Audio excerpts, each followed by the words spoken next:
everyone, and welcome back to Dragon Age Inquisition. This is episode 7. Last time we did a little bit more in the Storm Coast before heading back to Haven, and we have a couple of things to tick off our to-do list before we travel to Royeaux. So there's some dialogue that I have yet to achieve with Leliana and Cassandra.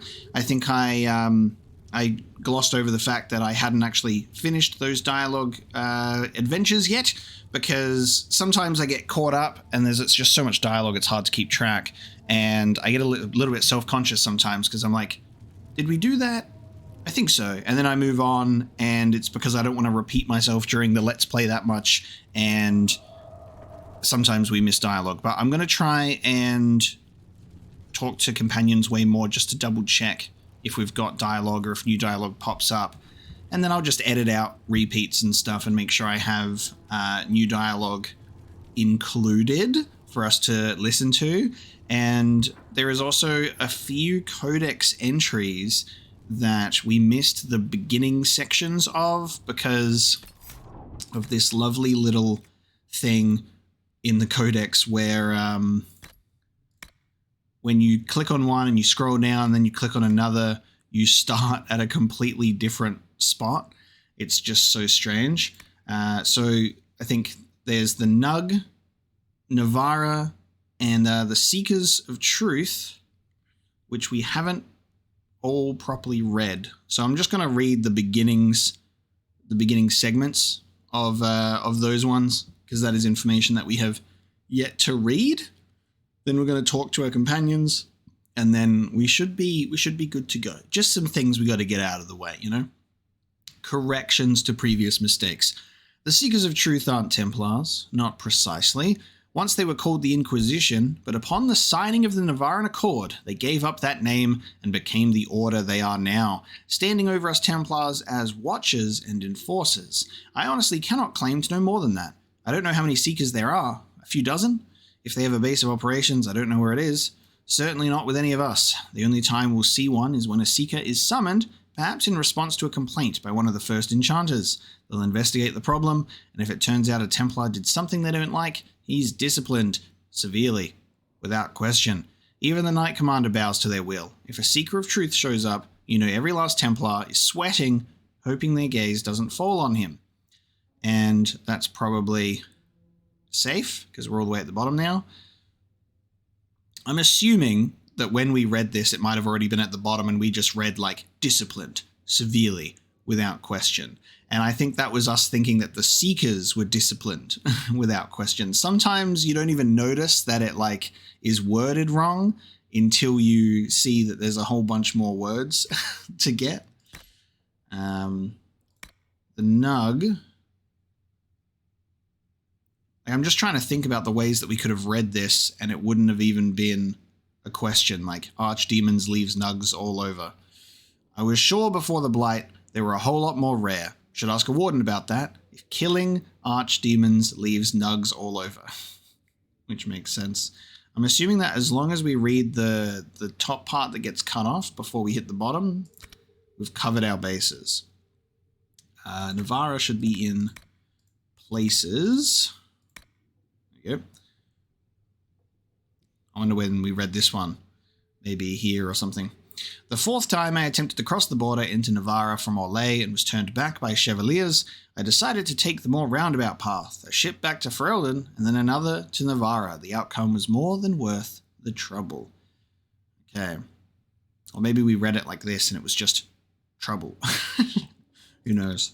There you go. So I think that is all good. We're now going to go and talk to our lovely characters. Unfortunately, Cullen's dialogue we cannot get at this point in time because he is locked in a thing with the Chancellor, and they both talk. So we'll talk to Leliana and Cass, at least. I'm listening. Tell me about yourself, Leliana, please. Let's talk about you. Me? Me? Yes, little old you. Got any stories? Bards tell tales. I bet you tell some good ones. There are plenty of tales in the library. Perhaps you should look for them there. She really doesn't want to talk, does she? She doesn't like talking about her past. She's like, I'm a mysterious lady. What did you do before you worked for the Divine? I was a bard, an Orlesian spy for many years. For a time, I also served a small cloister in Lothering. After the Blight, the Divine called on me to oversee her personal network. Totally just skips out her whole involvement during the Blight. She's like, oh yeah, I was a bard, I was a spy, and then I was a spy again. Can you teach me to be a bard? Being a bard is so much more than being a spy. It involves a keen understanding of politics, the ebb and flow of influence, the great game. The bard's is an intricate dance where a smile can be sharper than any dagger. The best way to learn is to immerse yourself in it. Perhaps when this is all over, I'll teach you. Okay. I should leave you to your work. We can always talk later. Codex unlocked, the perils of bard life. This game hates you doing multiple dialogue options. It always just wants to kick you out. Did you need something? You are well connected. You seem to know a great many people. I have made friends, and on occasion enemies. It's unavoidable. Yeah, did you know Hawk? There we go. You met the hero Ferelden? You have a history with the Warden who entered the Blight, don't you? I count him among my closest friends. I still write to him for advice when I can. He hasn't replied to my letters in some time. Oh, okay. I try not to worry about it. He can take care of himself. I'm like, I thought you were searching for these people. I thought you were searching for the hero of Ferelden and the champion of Kirkwall. But that makes sense. He hasn't replied. Been left on scene. They say you spent some time in Lothering. Did you know the champion? We spoke a few times. I seldom left the Chantry, and we never became more than casual acquaintances. I saw more of the Hawk twins. Bethany in particular. She would spend time in meditation at the Chantry, and she seemed to like my stories. The other one, the young man, he was a little surly.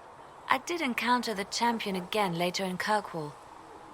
Those were terrible times. What about our encounter at Chateau Hain? I've been stung by a bee. Was this when the Chantry was destroyed? No, that happened later. But even then, the news coming out of Kirkwall was disheartening. There were some in Royeaux who wanted the Divine to declare an exalted march on Kirkwall. Justina sent me there to see if that could be avoided, to gather evidence to calm those agitating for war. I guess it didn't matter in the end. Can't believe that she didn't remember my fake bee sting. Like, ah yes, Hawk at Chateau Hain. It was a bit of a rowdy one, that one. We can continue this conversation later. You know where I am? Yes? Yes? You are well connected.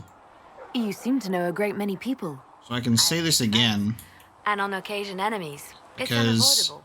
it wouldn't let me ask about Josephine. It just went straight to we'll talk later.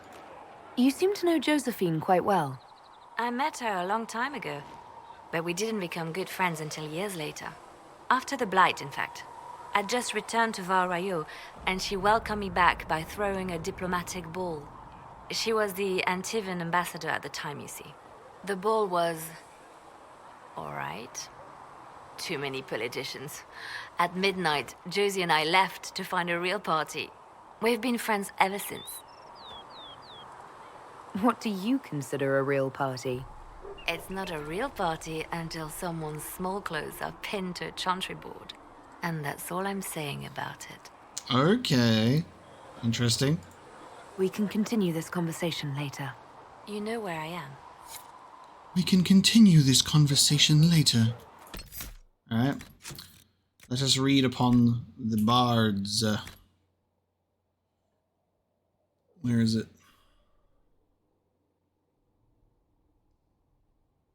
Oh, weird. I'm scrolling with my little scroll wheel, but I'm not all the way at the bottom. It stops at 108. I have to click this and manually drag it down. I can't... Yeah. Oh, and now I can scroll.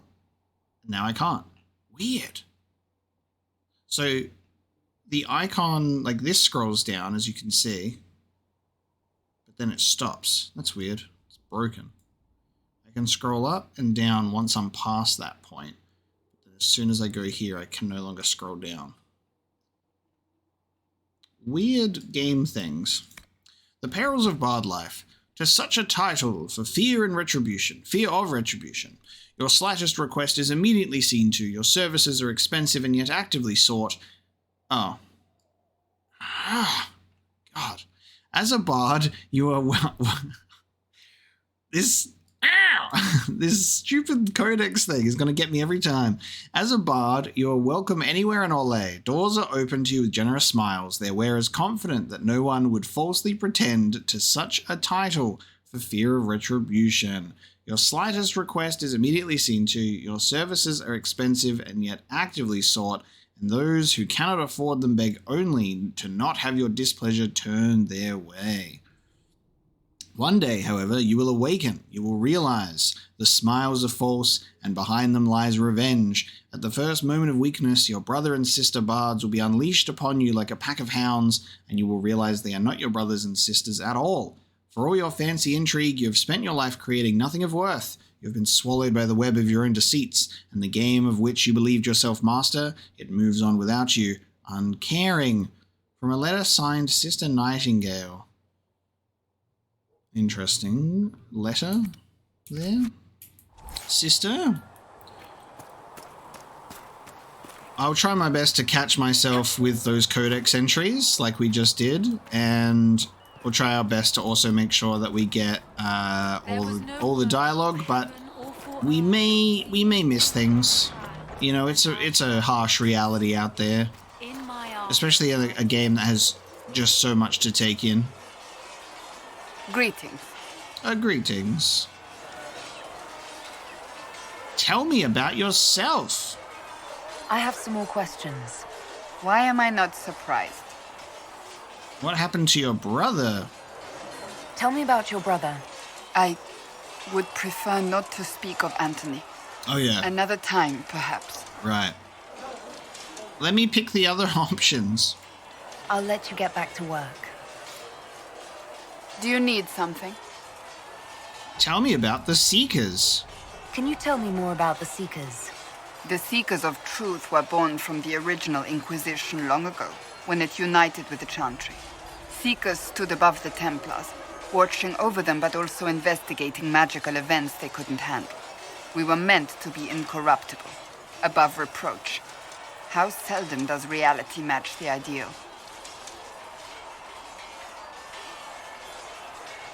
Why did your order turn against the Chantry? We originally united with the Chantry through a treaty that stated they would keep mages under control. It was felt Most Holy had tacitly allowed the Circle of Magi to vote on its independence, thus breaking the treaty.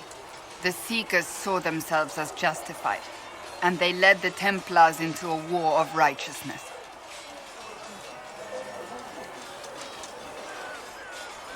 How does someone become a Seeker? Most Seekers begin training in their youth. I was much older, an exception due to my noble birth. We train rigorously for years. Our bodies and minds must be elastic to undergo the vigil, and most fail even then. Is the vigil some kind of initiation? It is the rite every Seeker must go through in order to summon their gifts. A full year of fasting, prayer, and separation from all distractions, including other people. We empty ourselves of all emotion, focusing only on the purity of our devotion. And the moment it finally ends, it's wonderful. Faith realized. I cannot put it into words.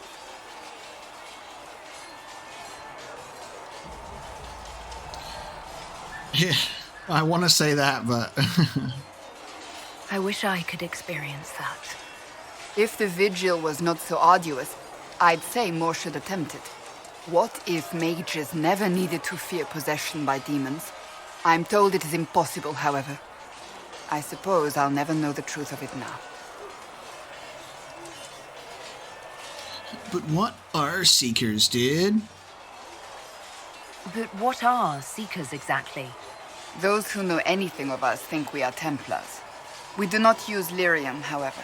Our abilities are different, as was our original purpose. What are We frogs? disciplined the Templars and were accountable only to the Divine. And not even her, truthfully. What are frogs? So nobody ever watched over the Seekers? It was the Divine's duty, but she could only do so much when the truth was hidden from her. The Templars have always feared us. When a Seeker arrived at a circle, they knew trouble was afoot. That kind of power is troubling. You begin to think you are the only one who can solve the world's problems. If you don't see a problem, it doesn't exist. If someone insists it does, they are the blind ones.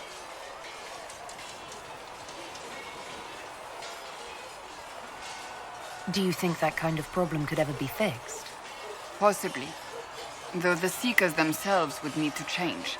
They were clearly not willing to, even though they abandoned everything they stood for to avoid it. In my heart, I believe they can still be salvaged, but not by their own hands. Why did your order turn against the Chantry? We originally united with the Chantry through a treaty that stated they would keep mages under control. It was felt Most Holy had tacitly allowed the Circle of Magi to vote on its independence, thus breaking the treaty. The Seekers saw themselves as justified, and they led the Templars into a war of righteousness. You sound like you disagree. We knew what was happening at Kirkwall, where the Mage Rebellion began. We looked into reports of Knight Commander Meredith's harsh treatment of her charges years earlier.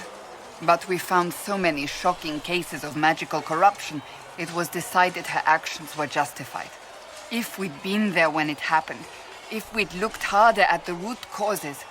It's so true, though, because it's just like, you're like, yeah, Meredith is out of line, but all these mages in Kirkwall are just batshit insane. You're right. Something should have been done. When faced with a problem, the Seekers would close ranks and crush it. We would find an answer, but only once we felt we weren't being coerced. The moment the mages voted for independence, our response was predictable. It was difficult to watch. You mentioned that Seekers have different abilities than Templars. Entirely. A Templar's abilities come from lyrium and are designed to hunt mages. Ours come from ritual and many years of dedicated training. We cannot be possessed by demons and are immune to mind control. Useful considering our role. Seekers can gain other gifts, though that depends on the individual. Nice. What are your gifts? What kind of gifts do you have? I can set the lyrium within a person's blood aflame. Both mages and Templars bend before my will. Some Seekers use it to interrogate, others simply to paralyze. Once there was a Seeker who could use it to kill. That particular gift is considered rare. Damn. Sounds hot. I've no more questions. Cassandra's got her bedroom tricks. God damn. Alright. There's our dialogue. That's the dialogue that we've missed out on exploring with those two. So that's done and out of the way. We're going to Royeaux, baby. I actually can't believe it. We're going to Royeaux. I can't believe that we're finally doing that. Played through 2 Dragon Age games. We heard about Royeaux so much. We're like, man, I want to see what that's like. And we're finally going. I'll be jumping for joy. You return. Yes. Mother Giselle, everyone in this room is talking. All of them are talking. Can we stop them, please? Can you tell me how our people are doing? What would you like to know? What would you like to know? How are the villagers in Haven doing? They are terrified. Many of them came here because the war between the Mages and the Templars destroyed their homes. In their minds, the death of the Divine has destroyed any chance of peace. To that, add the breach. Farmers have fled their fields. If we do not restore order, half of Thedas may starve. What's her accent? Because it feels inconsistent. Like she's got like that Orlesian French thing sometimes, but only sometimes? Do you have information on people elsewhere? The refugees in the hinterlands are desperate. Without help, starvation or war will claim many lives. Villagers in Crestwood are besieged by their own dead. They have sent word begging for assistance. People are vanishing in the hills of Emprise de Lyon. It may be demons or something worse, but they are terrified. More than that I cannot say. It is a chaotic time for all in Olay and Ferelden. That's weird. It's such a weird voice. It hasn't hit me until now, where I'm just like, wait a minute, what is that? There's a lot of words and sentences that feel like they hit in an Orlesian way, but then there's ones where it's just not there at all. Farewell. Until next time. This is Mother Giselle from. I like your accent. Where you from? Characters. She's in here, right? So that's Divine Justinia. She not in here?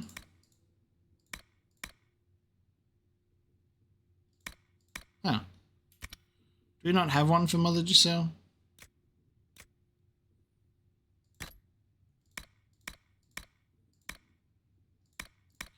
I'd assume that we would have her as a character, but apparently not. The one time I need a codex entry to pull up on a character's information because their accent's so confusing.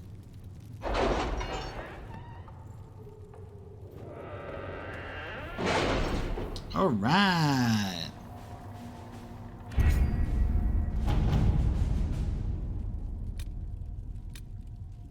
Address the Chantry in Royeaux. Chancellor Roderick came to speak with me. Could you try not to antagonize him? If I offend the man so easily, perhaps he should try leaving me alone. The remaining Chantry clerics have declared the Inquisition heretical. Attempts to gather allies against the breach have been rebuffed, and at this moment we could not step foot into the capital without being attacked by a mob or arrested. We must convince the Chantry to permit us entry into the city so we can show them the Herald of Andraste is not the monster they believe. Recommended levels 4 to 7. I think that's us. Having the Herald address the clerics is not a terrible idea. You can't be serious. Mother Giselle isn't wrong. At the moment, the Chantry's only strength is that they are united in opinion. And we should ignore the danger to the Herald. Let's ask her.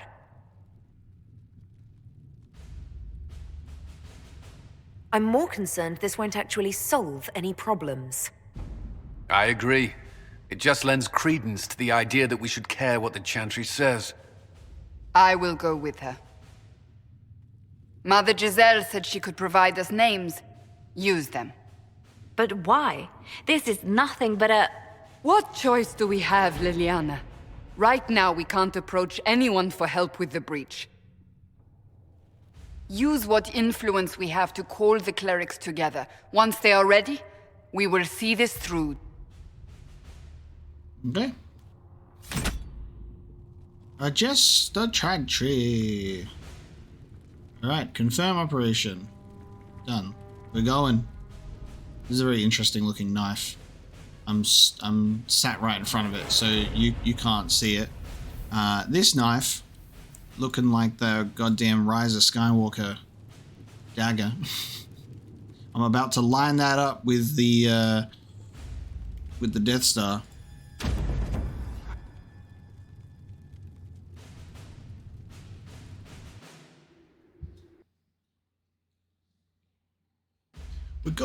We're going to Olay, baby.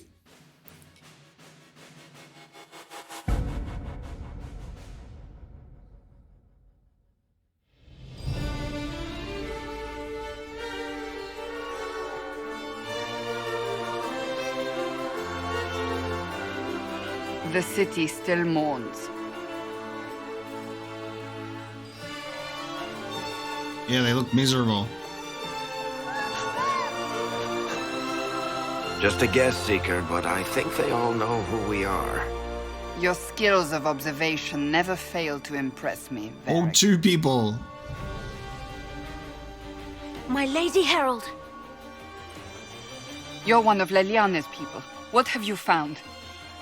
The Chantry Mothers await you, but so do a great many Templars. There are Templars here? People seem to think the Templars will protect them from the Inquisition. They're gathering on the other side of the market. I think that's where the Templars intend to meet you. Only one thing to do, then.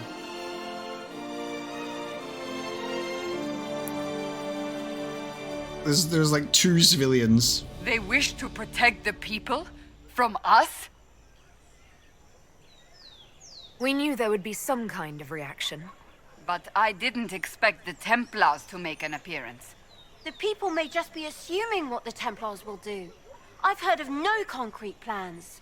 You think the Order's return to the fold, maybe? To deal with us upstarts? I know Lord Seeker Lucius. I can't imagine him coming to the Chantry's defense, not after all that's occurred. Return to Haven. Someone will need to inform them if we are delayed. As you say, my lady. As you say, my lady. Nice. Alright, we're in LA. This dude's got a massive head.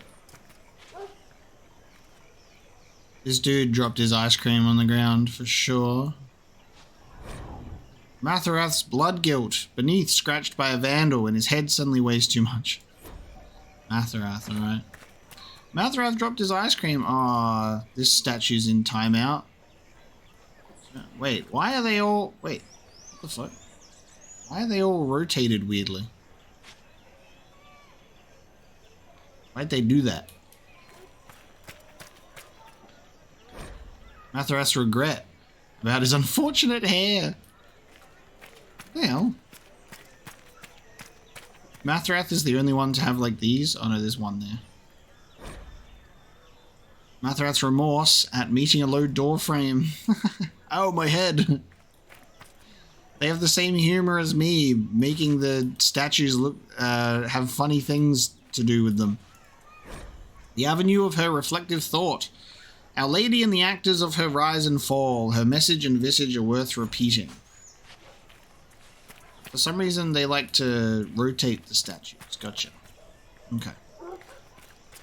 I like how busy this place is. There was a whole 2 civilians. Matherath's penitence. An unrelated headache.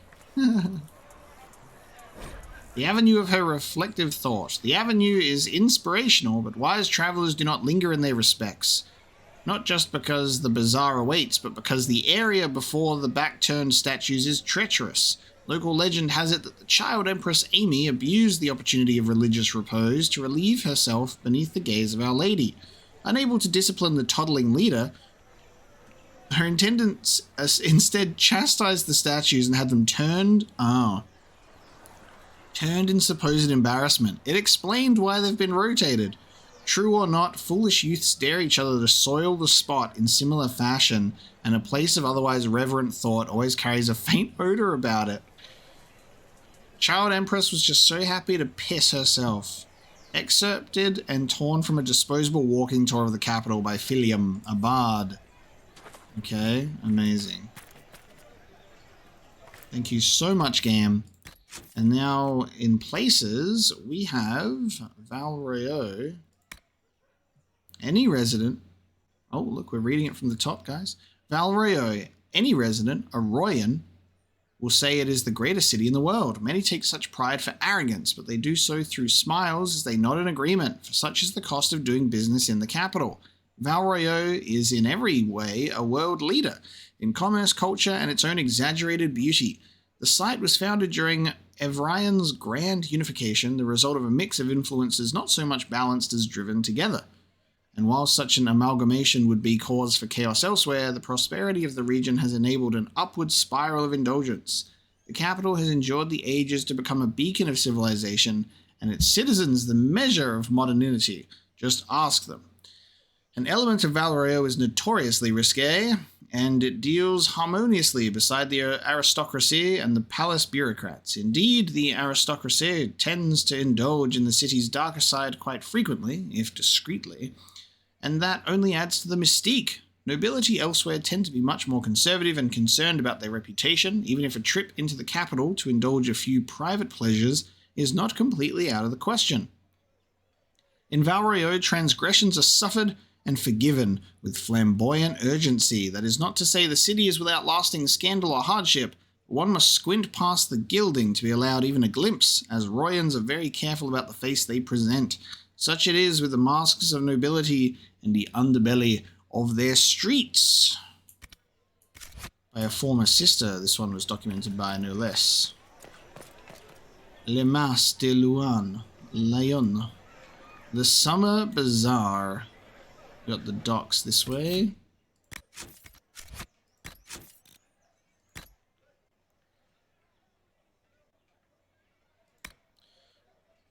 We rededicate this jewel of Val Royeaux as the Summer Bazaar of the First Lion, to reflect the spirit of renewal that is the heart of the capital and of our people. Let the strength of the four always guard the grace of the Empire. Let the blossoms and promise of the changing seasons be a tribute to trade and public gathering. For here, in the name of the Lion Valmont, we will be an example to the world of how Orlesians respond to adversity. Our way cannot be threatened, for it embodies the truth of tradition and the promise of progress. The blight finds no purchase in the heart of commerce. It's not for sale, blight. Too expensive. Oh man, look at all of those dots. Stand wary, guardsman.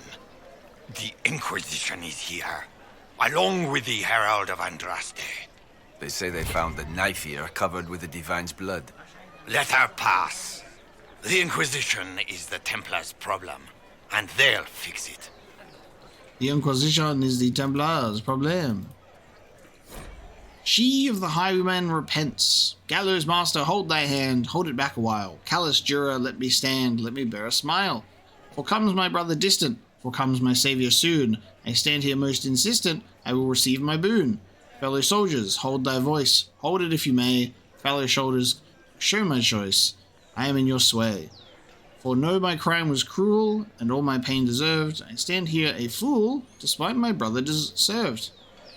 Mother dearest, look away, look into the sun. Others nearest, gone astray. You will be undone. For no more will I prattle, for no more will I pray. Here you must rattle, as life will fly away. Oh, I didn't finish. That would have been a note.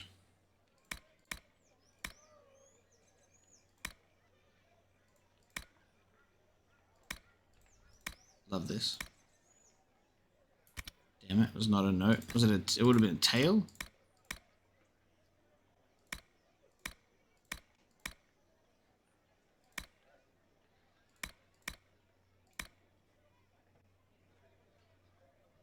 From Songs of Old Orlais, She of the Highwayman repents. Inscriptions collected by formerly Sister Lodine. Not of heroes, united in hatred. If we are re-examining motive, let us not stop at the sons of the betrayer. For the first leader of young Orlais after the sons was Jeshavas, Chattel, wife of two of them, but examine the facts. A proud daughter of the Syrian, chosen not unkindly by Isarath to be his bride. It was her reach that granted him power to unify. Consider what she witnessed in the consolidation of her people. She has always been portrayed with sadness, but what if when our nation was born, the game was born with it? Judge her actions, not as property, but as master, and what changes? As victim, Isarath, rumored cruel, breaks the clans in a lust for power. His brother, Verald, exiled from his own machinations in young Navarra, appeals to the saddened wife and promises a new path. The brothers vie, and Verald wins and then demands the hand of Jeshavas, another Ferelden greedy for power. In a decade, the shy victim Jeshavas is the figurehead of the People's Rebellion against the last son of the betrayer. As master, bound to rivalries far older, she harbors a hatred beyond Tevinter. And while Isarath is distracted with personal concern or with building a nation to withstand his own people's enemy, she invites the broken brother and sets him against the driven. While accepting marriage to the victor, Jeshavas seeds rebellion among those who remember how the lands were taken not a generation before. Both leave her as ruler, as... okay, hang on. I think this is like a... This is strange, because I think... If I'm remembering my Norse correctly from God of War, I think this is like a TH. I think this might be a TH sound. which just makes this a really strange, like Geither? I don't know. But should not the rule of a victim be uncertain? Jashavis rules for 42 years. There were no great swings backward, no people's retribution, for she had become accustomed. If the goals of Isarath were selfish, and the goal of Jashavis was to reverse them, then Orlais is born of the failure of both. But if Isarath built his father's wall and Jashavis wanted revenge, then we are a nation of two successors, two parents in opposition, but in partnership. Excerpted from A History Not of Heroes, Readings in the Ugly Heart of Change. What did I just read? What in the Shakespeare did I just read? Huh? I'm like very confused at that. And then they put some Norse lettering in there. Grace of the Empire East. A plaque reads, "Welcome all before the grace of the Empire. Stage and audience for the use of all. For theatre and business, for partnership and proposal. Be seen." A notice below reads, "This display reserved for songs traditional by Lord Branford and his players." Cancelled. Okay. There's so many plaques in Orlais. In Royeaux, sorry. The first Lion of Orlais in respect to Emperor Alphonse Valmont. The Lion of Orlais, a repeating element dedicated to the great defenders otherwise noted. It is rumored that one is gold, one is bronze, and weighted with poison. One is chocolate, and one is watching. As the saying goes, dare we all a thief to test his back and learn which most dangerous to try deny Orlais. In truth, all are lead and leaf. Don't pretend to ride them too long, lest the mind give way. Excerpted and torn from a disposable walking tour of the capital. When we're reading a plaque, but it's apparently torn from a disposable walking tour. Okay. There's a lot to read in Royeaux when you first arrive. A lot of plaques. Big plaque place, this Royeaux. They want you to really understand their culture in every single way. Cass is really into the color blue today. She's just like, wow, I've never seen a deeper blue in my entire life. Really having a good time looking at that wall. Grace of the Empire North. This display reserved for discourse political with attending professors of social matters from the University of Orlais. Note that all vendors of loftable groceries will be closed in the hour beforehand and for 1/2 after. How's that blue going, Cass? You want to move on? Because we've got another lion to read. The second Lion of Orlais in respect to Duke Isidore d'Alessandre. Yes, pronunciation. And something's going on here. We'll just ignore that crowd. We're reading plaques today. This display reserved for presentations of affection as though private and also discounted spirits presented by Company Misdirect Theatre. No, don't interrupt my reading! How dare you progress with the main story? Good people of Royeaux, hear me. Royeaux. Together, we mourn our divine. Her naive and beautiful heart silenced by treachery. You wonder what will become of her murderer. Well, wonder no more. Behold, the so-called Herald of Andraste, claiming to rise where our beloved fell. We say this is a false prophet. The Maker would send no elf in our hour of need. Yeah, I'm in a real interesting position. Like, having the divine perish and then me emerging being like, look at me, I'm the Herald of Andraste and I'm also an elf. It's just like, we're not in a good position. And I have never claimed to be. Everyone else said so. I make no such claim. I wasn't sent here by Andraste or the Maker. I am simply trying to close the breach. It threatens us all. It's true. The Inquisition seeks only to end this madness before it is too late. It is already too late. The Templars have returned to the Chantry. They will face this Inquisition and the people will be safe once more. What? Still yourself. She is beneath us. What the fuck? Just like coward punched her?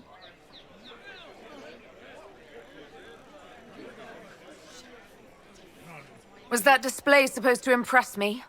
On the contrary, it wasn't for you at all. Lord Seeker Lucius, it's imperative that we speak with...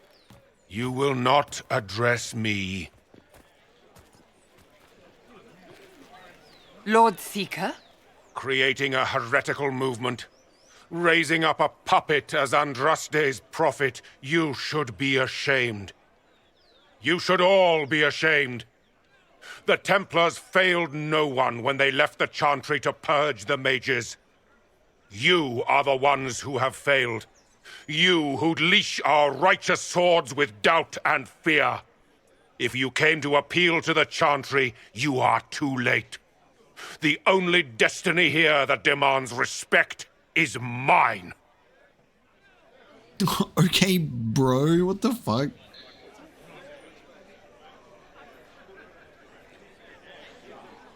If you're not here to help the Chantry, then you just came to make speeches.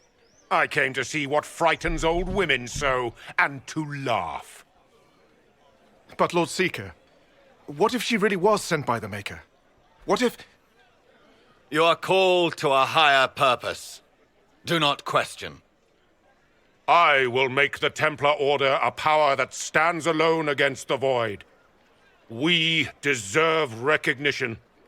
Independence. You have shown me nothing, and the Inquisition, less than nothing. Templars, Val Royeaux is unworthy of our protection. We march. Huh? Charming fellow, isn't he? Has Lord Seeker Lucius gone mad? What? He rocks up with his merry band, punches someone right in the back of the head, and then just goes, "Oh, I'm not here for you, mate, you fuck. You will not address me." And then both my character and him are both doing this at each other. They're like sideways, getting angry at each other. And then he just goes, "All right, boys, we're out of here. Let's leave. Let's skedaddle." I'm like, okay, well, we don't have to worry about them, I suppose. What the fuck? Do you know him very well? He took over the Seekers of Truth 2 years ago, after Lord Seeker Lambert's death. He was always a decent man, never given to ambition and grandstanding. This is very bizarre.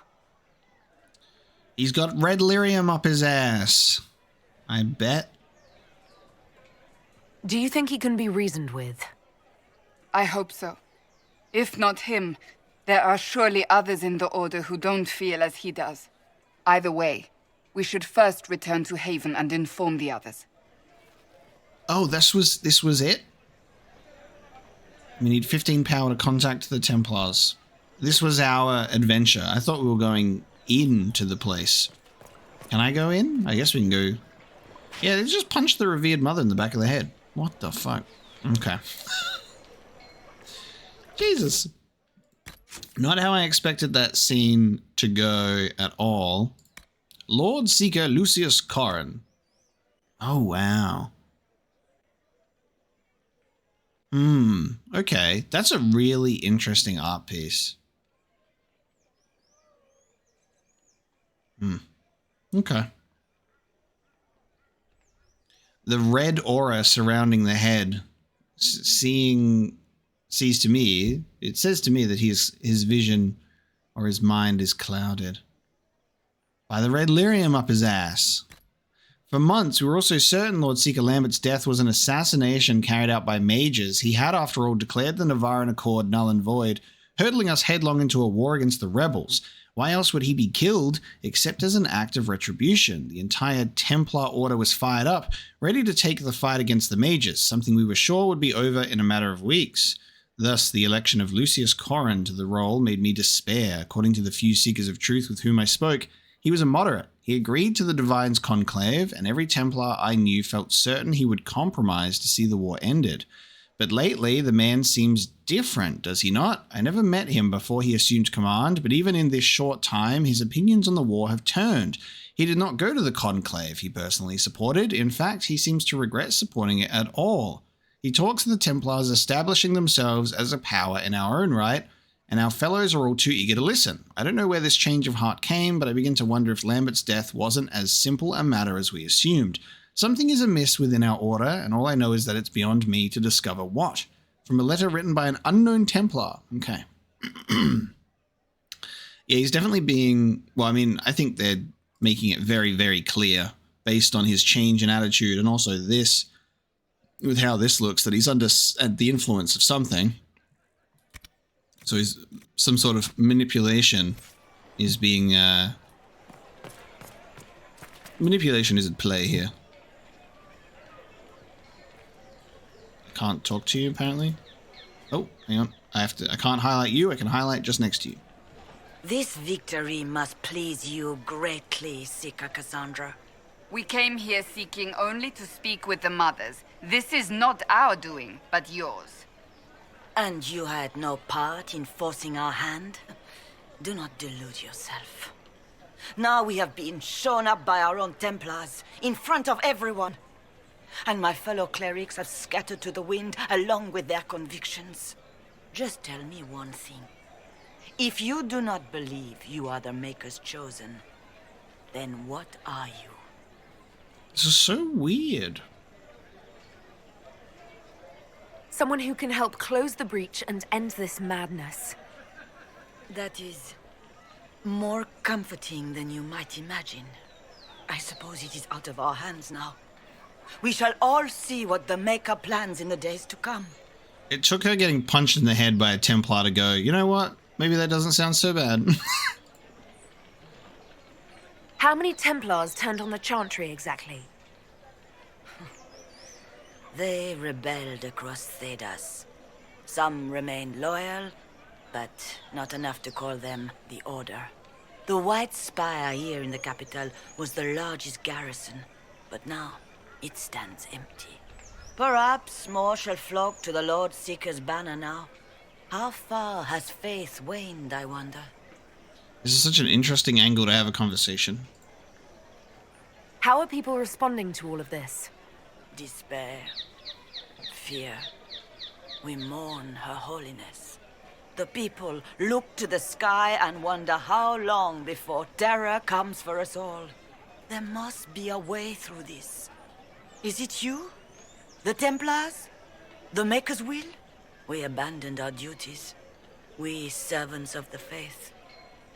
Now we can only pray. You're obviously skeptical. What do you believe I am? Our divine. Her Holiness is dead. I have seen evidence for everything, except what would comfort me. That doesn't answer my question. For you to be true, a great many things must be false. And if you are false, a great many things must have failed. There is chaos ahead, whatever your intentions. That's a pretty cool line. So what happens now? Will the Chantry continue to denounce me? We have already done so. And what good has it done us? Now it falls on us to select a new divine, if we can, and leave the next step to her. Provided such a selection is even possible. I truly don't know. Any revered mother who could have followed Justinia died at the Conclave. What becomes of us, and your Inquisition, is in the Maker's hands now. Where is the Lord Seeker taking the Templars? I can't begin to guess the Lord Seeker's mind. He could not have abandoned his intended role more completely. There must be sense to what we can't see. Must there? Rebellion seems popular in certain quarters, doesn't it, Seeker? Is crafting the Templars into a new power really any worse than declaring a rival to the Chantry itself? Something I'm a little confused by is, considering the fact that we only had a couple of years ago the deal with Kirkwall and Meredith going crazy with the red lyrium, and we know that red lyrium is like just out and about, like it's just in the world right now. Like, are we not questioning the fact that Lord Seeker is acting different and things are out of character for him? And everyone's going, this has never happened before. This is really strange. And even Cassandra, we were just talking to her, which is like, oh man, we were getting reports of Meredith being this way, but then because all the mages were crazy, we didn't really think anything of it. And I'm like, it's happening again, right in front of your eyes. What were you hoping the Lord Seeker would do exactly? Put aside his war against the mages and find common purpose against something much more dire. Obviously, he has other plans. With the knights vigilant slain at the Conclave, there is nothing more we can do. Perhaps there is something we can do. I'd like to believe that, Seeker. I truly would. I suppose we can expect renewed effort against the mages from him, and yet more chaos. It's not too late. The Chantry could still help us and come out on top. If only that were true. What's to stop you from trying? We are not looking for a winning horse. We are simply trying to do the right thing. You're doing a great job. Leave me be, Survivor. Your presence here is not comforting. Okay. There's got to be a way to calm everything down and clean up this mess. I hope against hope that may be the case. Alright, can I go this way? God, I almost just went, unbelievable. Because like I hit a step and my character stopped moving for a second and I briefly just went, there's no way that this is an invisible wall. I'm so glad it isn't. Alright, goes to the docks. We'll finish this first because I was reading plaques before I was rudely interrupted by the Templar group. The third line of Orlais, in respect to Duke Yvonne of Savarin. The fuck was that noise? The fuck? Grace of the Empire South, reserved for his strangeness, Sir Sound, and his static puppets behind glass. That sounded like an arrow. What's that? An arrow with a message? Oh, what the? Oh. What? Mysterious arrow? I was like, what? Did someone? I swear to God, just like, did someone just get assassinated? Like, what the fuck? Ooh. Wait. Red Jenny. Red Jenny. A favor for Red Jenny. I've heard Red Jenny before. Who's Red Jenny? Messages attached, written in a large flowing hand and bordered with doodles. People say you're special. I want to help, and I can bring everyone. There's a baddie in Royeaux. I hear he wants to hurt you. Have a search for the red things in the market, the docks, and round the cafe, and maybe you'll meet him first. Bring swords. Friends of Red Jenny. Poor drawing of the locations in the market is attached. Hang on. Red Jenny from which? Red Jenny rings a bell. From Dragon Age Origins or Dragon Age 2 though. I can't remember, and I can't look it up because I'll spoil myself, so I have to just allow myself to have not remembered, unfortunately. That sucks. The fourth line of Orlais in respect to Duke Stefan of Valmontaigne. Who is Red Jenny? Alright, we've read all of our plaques. I believe that messenger is trying to get our attention. Yes. The Templars didn't even touch you. Look at this gang. Look at this group of steely mask-wearing fellas. Studious. A studious group. They just be hanging out when me and the boys get dressed up in our steel mask and stand in courtyards. Hello, Vivienne. That is a mighty fine moustache you have there, sir. My maker, know my heart. Take from me a life of sorrow. Comfort is only yours to give. Oh, maker, where is the comfort? Look away. I have broken the chant because it comes from my heart. What have we when our divine is dead and the sky burns? What do you mean you broke the chant? Are you also ignorant of the Maker's most basic rites? The chant of light is how we honor the Maker. They are the only words that the faithful should hear from my lips. But I can't. Our divine is dead. Our Templars gone. The Maker's silence is deafening. What hope have we?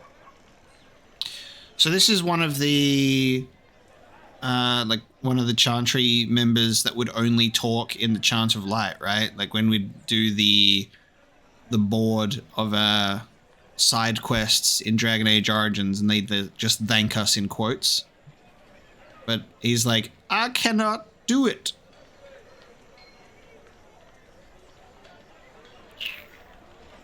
The Inquisition can give you the answers you need. So I have a faith I've lost, or one that seeks to drive it from me. I can't even look to our Templars. How is this not darkness? Okay. That was a good point. That's alright. Examine. Can I get... Okay. La pomme viet morte. It is said that the apples that grow near the gallows will be bitter on the tongue of a lover who will betray. It is also said, although by different people entirely, that unripened fruit should not be the only consideration when investigating matters of fidelity. The latter are lonely most evenings among the arbors of the summer bazaar. Getting a lot of writings by a former sister. There's a lot of details and things to read around here, that's for sure. Tucked away. I can fast travel from there. Circle Mage Messenger. You are the Herald of Andraste, are you not? Oh. I have an invitation for you. First Enchanter Vivienne, you are cordially invited to attend my salon held at the chateau of Duke Bastien de Geslain. That's not Chateau Hain, is it? Yours, Vivienne Defer, First Enchanter of Montsamard, Enchanter to the Imperial Court. We're going to another chateau. So excited. Oh my god, more plaques, guys. This is a big reading episode. Hope you like words. The Emporium of Mortal Means. For all matters defensive, concern, offensive intent, and study of arts martial and with sanction magical. Ooh. Nice place you got here. Damn. Who was big enough to be wearing that? Those massive suits of armor.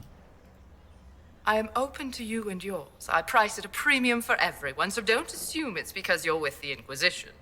I expect my customers to know a rarity when they see it, just as I do.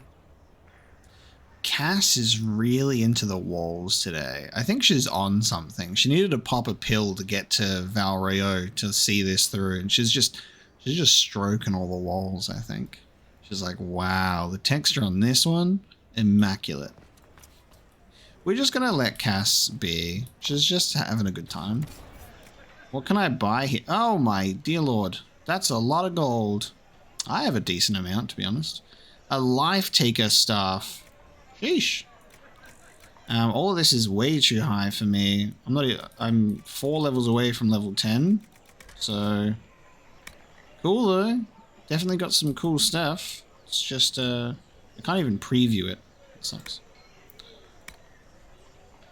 Ooh, upgrades as well. That's not a bad idea actually. Buying some upgrades. Plus 7 constitution, 7 strength. I'll think about this. Maybe. I don't even have any valuables to sell. I'll be back. That's a good selection of upgrades, though. Here, Marie. Oh my god, what are you wearing? Well, this has all been a frustrating mess. Templars and Chantry and especially the mages, just everything. I apologize if you were refused service, but we are now open for business. Especially if you put my wares to use.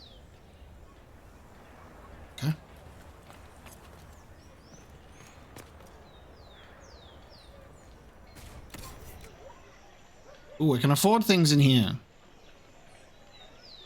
And it's a little bit better than what I got. Fade Walker staff. Give that to Solace. Dreamweaver stuff. Alright, this is around our level of stuff, it looks like. Ooh, I might buy this. Because that's a 99 armor rating and that'll come through on my next level. I'm gonna buy that one. I'm gonna get it. And then maybe I'll give... That's for level 8, so that's not gonna happen.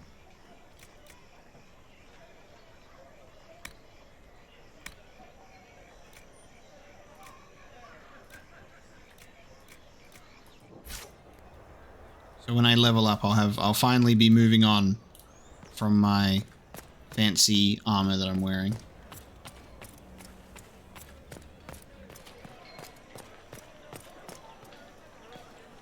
I know what you are.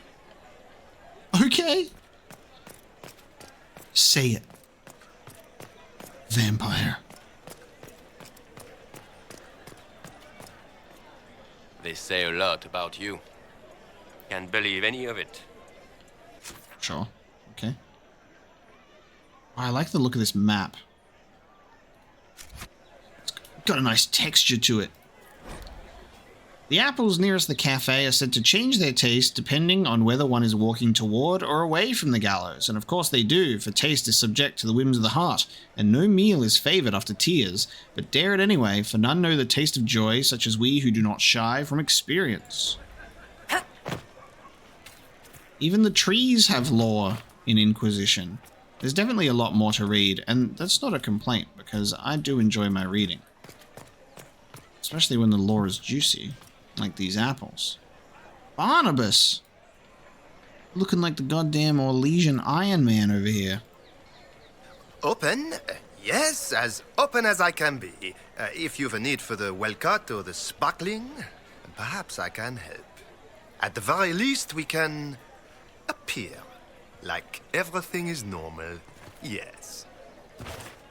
Is sparkling? What do you sell? Onyx belt. Okay, you got some belts. Yep, you got some stuff. I got some rings.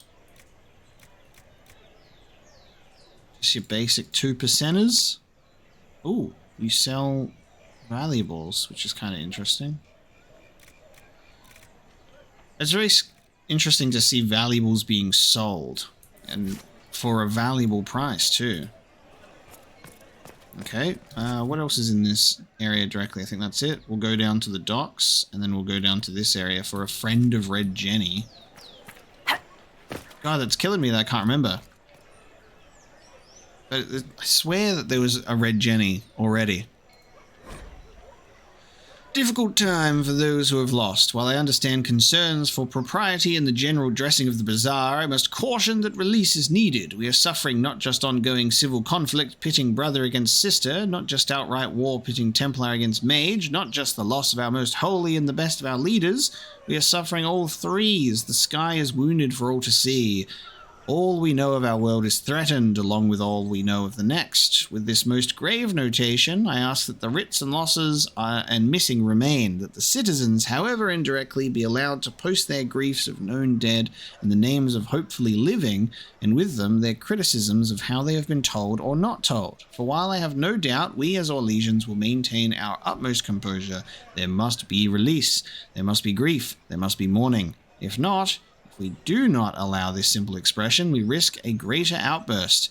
Let our people shed their tears in as reserved a means as necessary. The market will be cleared in due course, but this day, this time, we must let this simple expression stand. Written by Captain Albion.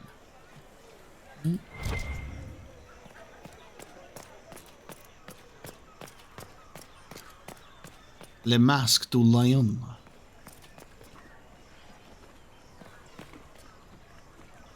The water looks very nice. Look at those giant statues, though. What a beautiful place. You would not think that there was... Okay. You would not expect or, like, believe that the world had a hole in the sky with the breach when you're out here. Like, you just can't even see it from here. You're like, what do you mean? The world is beautiful. Everything's amazing. You know? There must be something here. I know. Let's see. Reservoir stocking evaluation. Tremors, floating. Taste is off. Waterbirds die off. Restocking failed. Though the darkness comes upon Fish not fit. Do not consume. the light. I shall weather the storm. Mirat de la Mire reveals folly. Mirat de la Mire was cut from Royeaux in 49th year of the Blessed Age. It was the will of the mad Emperor Reveal who demanded a reflecting pool large enough to draw his vain deceased mother back across the Vale. Many shops and vendors were evicted to make room for his folly, and several memorials to the heroes of the first 4 blights were simply toppled. The reservoir supports little in the way of life, as the bottom was lined with lead to increase its reflective properties. Reveal intended it for divination, using boats as massive planchettes, but work was not finished until the week of his own death. The waters see little use today, save for lazy, or fornication,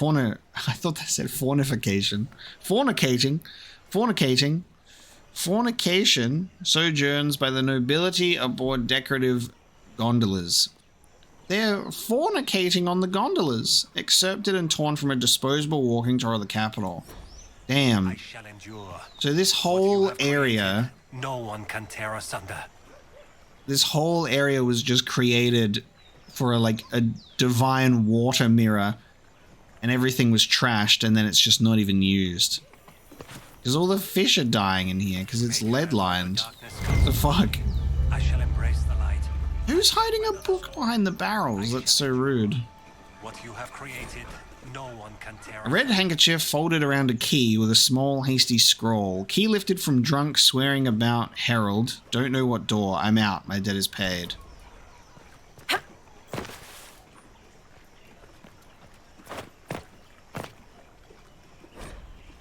The Randy Dowager Quarterly, a waterlogged quarterly missive of suspect virtue.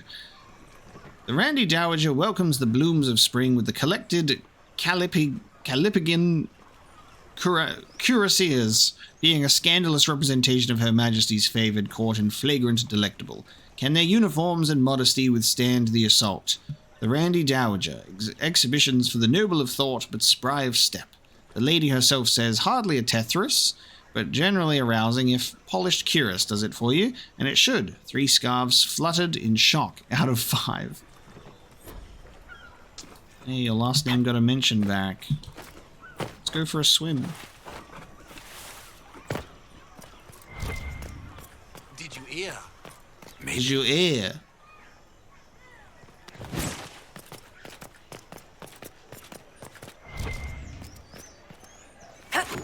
Oh, hang on, there's something that I haven't read over here. Ever since our divine was murdered, toothless old fools are lost without her. Bell. Oh. Couldn't see you under there. Excuse me, but is what they're saying real? The Inquisition's going to fix the hole in the sky? We're going to give it a try, at least. No one is doing anything. The Chantry's useless, and the Templars... Andraste. I never thought they'd abandon us. Listen, your camp will need food. I have contacts. We'll have deliveries there in days. You want to help the Inquisition? Never been part of something this big before, but if your Inquisition's going to seal the sky, I want to help. What do you think, Cassandra? I think the woman is asking you and not me. Well, she is. The Herald of Andraste. Yes, I understand. Haven is a mess, but we won't turn away anyone willing to help. Invite her, if it pleases you. Head to Haven, then. We need good people. I don't know if I'm that, but it will be nice to see. Thank you. Agent acquired. Emperor Florian. Grand Duke Florian was not supposed to ascend to the Orlesian throne. His elder brother, Emperor Judicael II, had 2 twin sons and thus a very secure line. Florian was free to pursue other interests, none of which revolved around the game. Indeed, the imperial court largely ignored him, and that was how he liked it. All that is recorded of that era is that he married, produced a single daughter, and afterwards showed little interest in her. An outbreak of the 100 Days cough in the 77th year of the Blessed Age changed his plans. Both of Judicael's sons perished, as did Florian's daughter. Racked by grief, Judicael lost interest in ruling, turning over all matters pertaining to the rebellion in Ferelden to his advisors, and instead spending his time hunting in the country. When Judicael was thrown from his horse during a fox hunt in the 84th year, Florian was suddenly vaulted into the throne. Famously, his response to the Chevaliers delivering the news at his estate is said to be, "This will not do at all." A private and somewhat eccentric man, Florian limited his appearances at court and dealt almost exclusively with members of his own family. He was extremely particular about his habits of dress and grooming, eschewing current favors for the sake of comfort and refusing to wear cosmetics or powders of any kind due to an intense dislike of being dirty. Powerful and connected nobles who had served in the cabinet since his father's time were turned away in favor of his younger brother, Royeaux, his sister, Melisande, and his cousins. Children were banned from the palace, even the children of servants, with the exceptions of his nephew and nieces, who were tolerated only on the condition that they remain out of the emperor's sight. Regarding suggestions that Florian and his youngest cousin Megrin were lovers, the truth is uncertain. If such a relationship existed, it was no doubt kept private due to Florian's aversion to public life, and not from any fear or rumors. Such rumors, after all, were likely spread due to the emperor's refusal to sire another child and thus secure his line. Many believe this failing would eventually lead to civil war. The only real evidence of a relationship with Megrin is a loud and very public argument the two had prior to Megrin's appointment, or exile as he saw it, to the throne of Ferelden. Megrin is said to have called Florian "my darling," and neither man chose to explain the argument later. The predictions of civil war almost came to pass upon Florian's death in the 19th year of the Dragon Age. With no clear heir, the throne eventually passed to the only daughter of Grand Duke Renard, Celine, after a vicious struggle that threatened to consume the empire from the emperors of Royeaux. How's that for a story time? Ever since our divine was murdered, toothless old fools are lost without her. There is a war on, and the Templars left us to the mages. Just left? Chantry liars. Chantry liars, okay. One more area to check out down here. Breath does the darkness creep. How's that for some reading today? Oh, hang on. Another plaque.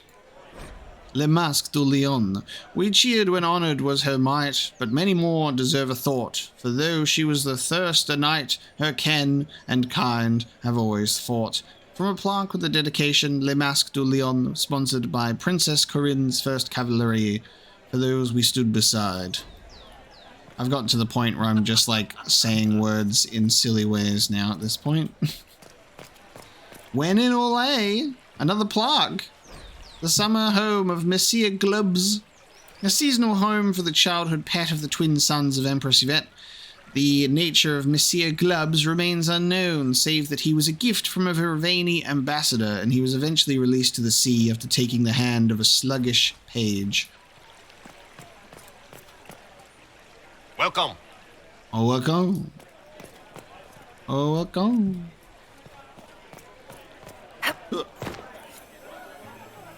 Oh, I collected a new song.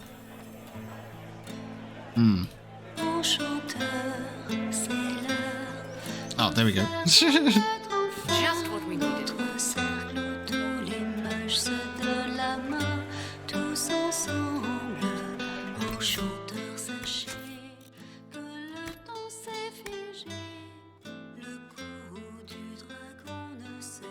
Jamais apaisé. Enchanteurs, the time has come to be alive with the Circle of Magi where we will thrive with our brothers.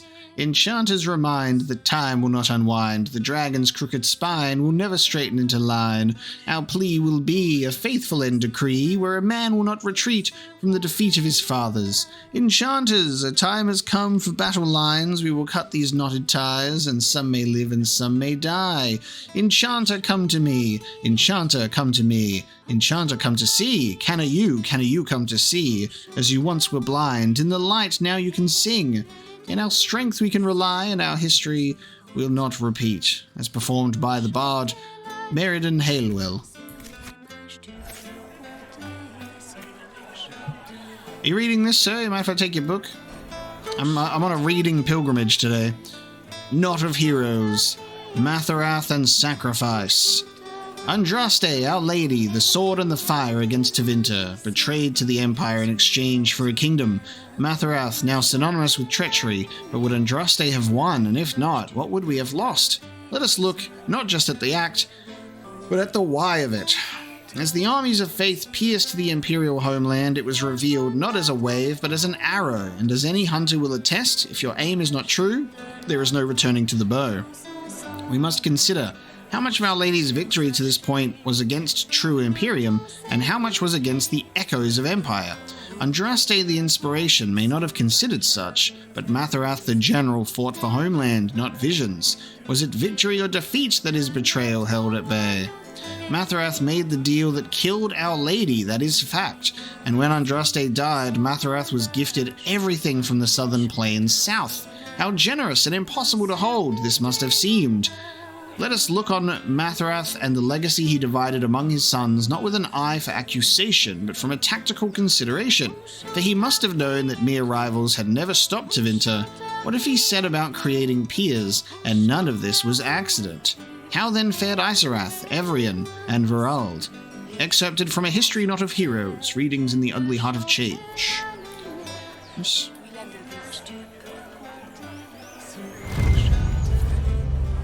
A different simple script on the back of a stable report marked with red paint. Thank you, friends, for helping good Lady Keris. Saw those who asked about Herald enter third passage. Could not stay to see them exit.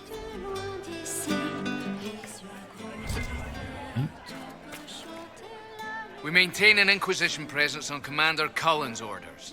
This has been received as you might expect. This has been received as you might expect. Nice. Alright. Let's head over here.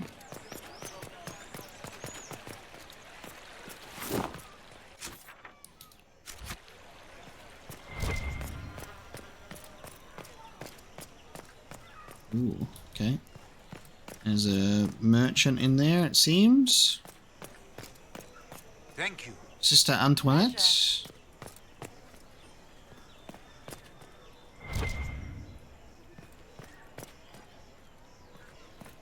Another plaque. Her Majesty's convenience. For Her Majesty's convenience, wooden vines defy the very sun and rain. Nice. Knot of Heroes, the death of diversity. What could hold back an empire? Another. What could hold back so defiant a people as Tevinter? Another. Let us consider if eldest Iserath was not meant to honor Matherath, but for the father's fate was already condemned by hidden betrayal. Let us consider that Iserath was told to turn from ties to Matherath, to look forward, not back. What of his actions then? Iserath was granted a land of tribes, of scattered alliance. His answer was the grand unification which most condemn as arrogance. Sweeping changes in trade, relocations to break local allegiances, all to favor centralized trade and power. Cities were leveled to expand a new capital, a powerful and influential city of a new nation, Royeaux of Royeaux, and all in the name of not lost Andraste, but of holding back looming Tevinter. Power was united, but cultures less so. Investing everyone in the New Orleans stratified the classes, and through it all spread a bitterness that a Ferelden ruled. Iserath avoided the stain of his father, for he was seen as victim too, but he was still Alamari. What if, dear readers, the final unifying element came not from accident, or even the deliberate actions of Iserath, but from a common hatred, and not the common hatred of the day? the sons of Matherath would succeed at creating a pier for Tevinter, but only at the cost of themselves. Maybe. They were like, put all the law in Royeaux. What? Yes, I'm sorry. Minding the duties of the ailing mother, Havara. I am rather overwhelmed. Forgive me. I am unsure whether I meant to extend chantry services to you, and that troubles me greatly. Oh my. Oh my. Okay. Fine. I was going to just read this tree anyway. Read the tree. Oh, there's a plaque. Here grows one of many strange trophies returned from the liberation of Kirkwall in the 60th year of the Storm Age, where brave Orlesian forces turned back the unstoppable Canary. A cutting salvaged from a burning dreadnought was presented to Emperor Cyril, and it was tended to full growth by the careful hands of Royeaux's master landscapers.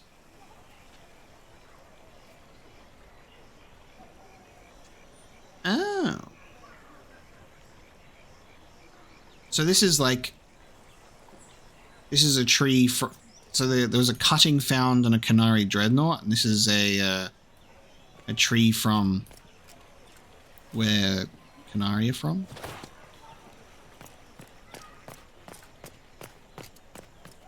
I have the name in my head, but I'm like struggling to say it because there's like so many Canary words that I don't think it's Parvolan.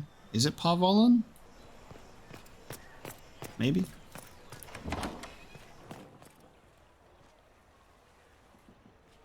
What is that? Look at that. It's a weird... Is that alive? Or is that taxidermy? All the cool little details in here. What is that a skull of? Oh, that's a taxidermy bird. Couldn't even put its wings down. Inquisition, eh? I'll sell. But if the Chantry censures you, I'm not liable. No offense, but I have to live here, and Val Royeaux can be... traditional. Cass's love for the walls have reached new levels, I think. Unfortunately. I can't join her. She's gone into the wall. I think that's what Cass has been looking for this whole time. She's been checking walls just to see if they're see-through. Cass is in her wall. Leave her be. She's in her space today. She's been looking at walls and now she's in them. God damn it, Cass. Alright, we've got schematics in here. Expensive schematics too. Ooh, Aloysian army stuff. There's some Warden stuff in here too. Warden helmet. How was your time in the wall, my dear? Was it good? Are you ready to set off? Let's get out of here, shall we? Because we've got more up here. No, we don't. Yep, no, we don't. I've been baited. Oh, hang on. There is an upper level. Hang on. How do I get... I need to get there. How do I do that? Oh, careful. Don't jump, Cass. I need to get up there. How do we do that? Oh my god. All my characters today, I swear to god. Just doing whatever they want to. I didn't even realize they were... Oh. I can see the second level up here. Okay. So... Okay. I didn't realize there was a second level. Of course not. Where's the stairs? There. Okay. I can go up there. How do I get up here?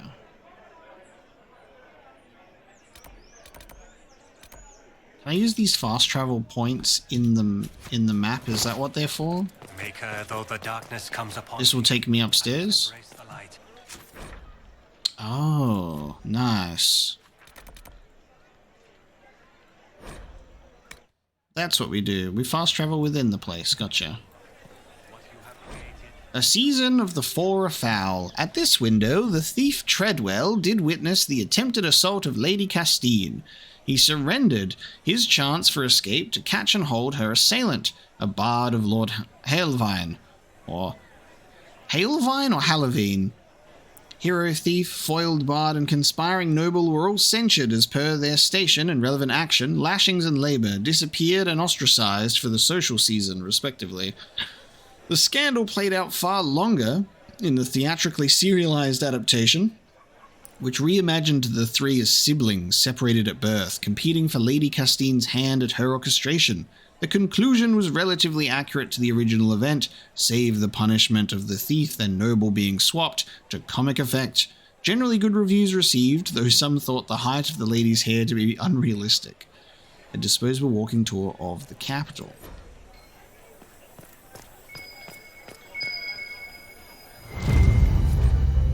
Favors for friends. A scrap of parchment is hastily torn from an ornate document, stuffed into its hiding space with a large red sock. And we are to obey well. We meet at 3 bells to discuss how best to serve the new way. Scrawled below in a misspelled script. Herald go at time. Praise adrast. Taken together, the messages reveal a time, path, a key to a location on the world map. Aha. Use the world map, travel to the meeting point. Why can I not remember who Red Jenny is? It's killing me. We have to find out. I need to satisfy my curiosity immediately. Just after I finish reading every single book in Orlais. Goddamn.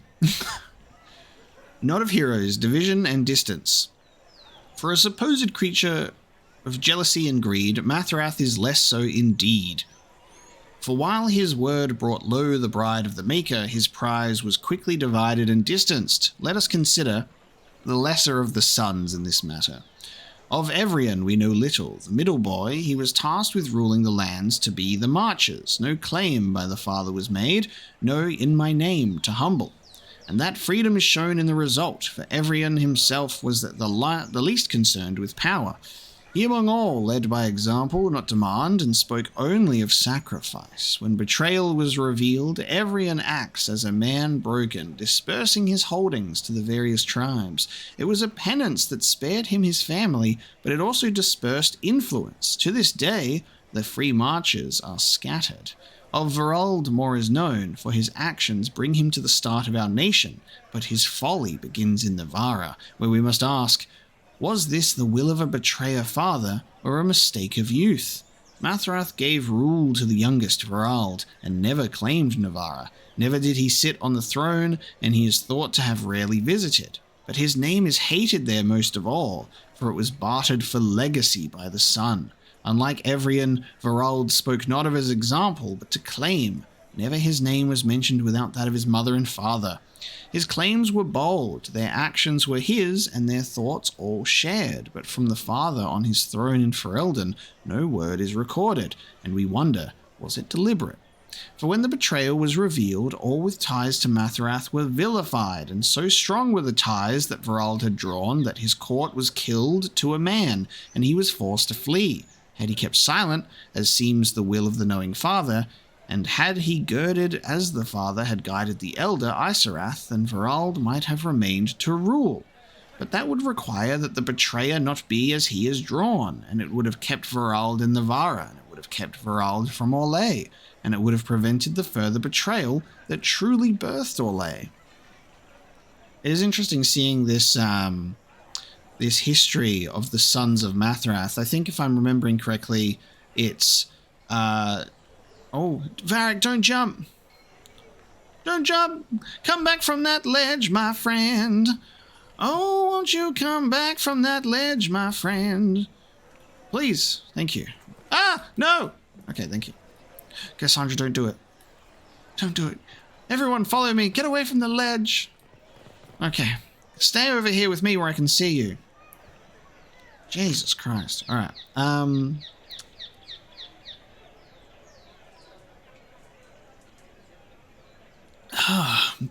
my vocal cords are strained. Just doing so much reading today. All the NPCs acting like fucking crazy. Well, actually, and these characters. Everyone's acting like batshit insane today. Do you guys stop moving for like 2 seconds? Dragon Age Inquisition gave every single NPC fucking ADHD. Fellas, stand still, will ya? Okay. Where were we? If I remember correctly, Matherath had 3 sons, but they were not true sons of Andraste, because Andraste could only actually birth daughters. Am I remembering that correctly? Because to be an heir of Andraste or like part of that bloodline, it was only daughters. But we've got the sons of Matherath doing their boys will be boys things, which is resulting in the creation of Orlais, a Randy Dowager Quarterly. The Randy Dowager ignites winter passions with the collected Conscripted by Love, being a tale of heroes come legends, the Grey Wardens, and their shining duty to claim those of promise who most suit their joining. The Randy Dowager, exhibitions for the noble of thought but spry of step. The lady herself says, always a classic when wardens come calling, or dare one suggest the reverse? 4 scarves fluttered in shock out of 5. This reminds me of On Cinema at the Cinema. It's 5 bags of popcorn and a soda. 4 scarves fluttered in shock out of 5. Oh, I saw you looking at that wall, Cass. You can't fool me. Alright. There's a question mark over there. Let us go and investigate. I love that I was like, okay guys, we've almost fully explored this area. And then the game said, no. 2nd level.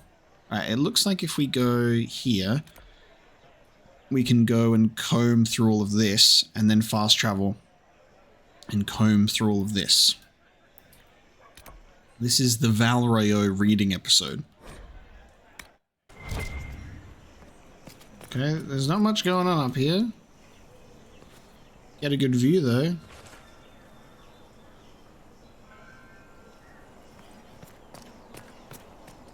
What a beautifully well put together little spot here though.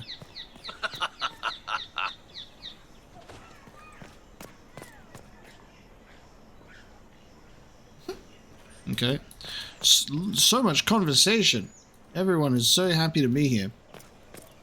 Maybe. Did you hear? Maybe. And then it like great. Oh, we got another shop. Is this a shop? I maintain a premises wherein customers of a certain affluence entertain the purchase of my ware. So yes, a shop. Your where? Don't you mean wares? No, I mean ware. I have one item available for purchase. It is far too expensive for it merely to be sold. You may gaze upon it and dream of the wealth required to possess it, as have lords and kings. And then you may leave and purchase things from shops more aligned with your station. What? So you sell one very expensive item, and it's worth it? Let me now interrupt the inevitable defense of your thrift. I'm sure you have treasures, and you will have many more. You could parade them from here to Halam Shiral, but none of that will allow you to say you have purchased this. The item is irrelevant. The price is worth it. How do you keep the doors open on a shop with one item? My shop is a destination. Luminaries of every description journey here to see what is denied to them. Some pay tribute, in the vain hope I will barter. They do not have the will to pay the price. They require a bargain to justify the spend, to ease their conscience. That would defeat the entirety of the purpose. I don't see why this is special. Anyone can overprice something. To overprice an item, the item must have a known value already. It is then priced over what it is worth. This has only the value I have set. It has never had another. It is not overpriced. It is priced. I can't see it. Tell me what it is. If you have to ask, you are not the one to buy it. I need to know if I can use it. And again, the point is missed. If mere use is your concern, you should go elsewhere. The person who claims this will not be known for using it. They will be known because they paid for it. This man has invented, right, if you think about it, this man in Dragon Age invented the NFT. Ahead of its time, really. Well, goodbye then. Mind the flooring.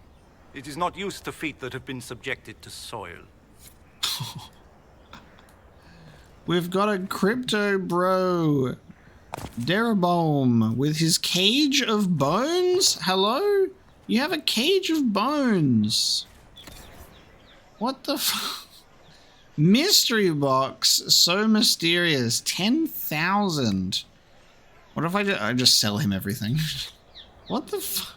Alright, well I guess we'll be back for this at some point when I have 10,000 gold to spare. I can't wait to get the first Dragon Age Inquisition NFT. All this exploration becomes so worth it. For them the golden city, the center of all creation. And for a time you dwelled among them, watched over them, as a gardener watches the earth for the first signs of life. Yes. The Randy Dowager Quarterly, an extra thick annual edition of the Suspect Quarterly. The Randy Dowager welcomes the new year by scandalizing the old with the collected romantic epic The Horned Ones, being a tale of conquest, both of nation and of heart. Demands are satisfied as bronze giants share their explosive passions. The Randy Dowager, exhibitions for the noble of thought but spry of step. The lady herself says, only for those of particular taste. Delicate buds should remain in the gardens while the bold of us flower. 5 scarves fluttered in shock out of 5. Okay, I think that is this area. Oh, hang on. It looks like we can go around here.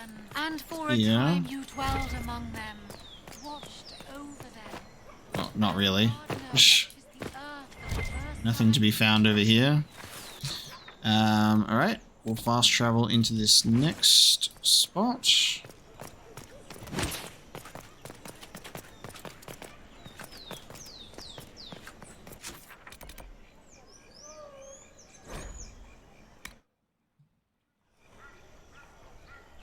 Yes, okay.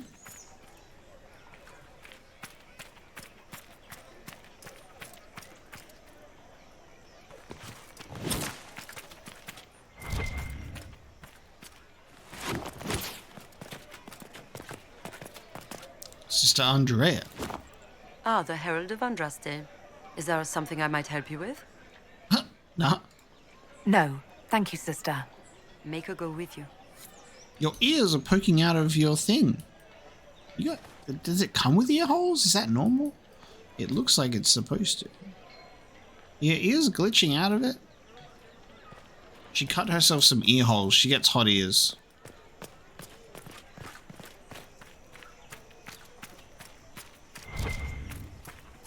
I love exploring every single corner of this place for books, only to find nothing. Damn. Is there going to be anything for me? Another plaque? The waiting alcove, forever empty in anticipation of artistic endeavor, worthy of the envy and insidious jealousy of the capital and her glorious emperor in the 84th year of the Blessed Age. Scratched below the inscription, mad shit, empty as his head. Oh. Damn it. The mystery and meaning of 8 silks. 8 silks drape across Belmarsh. 8 silks that frame the sky and shade the calm of commerce. But why 8? That question is posed time and time again by visitor and philosopher. Why did I say it like that? Philosopher.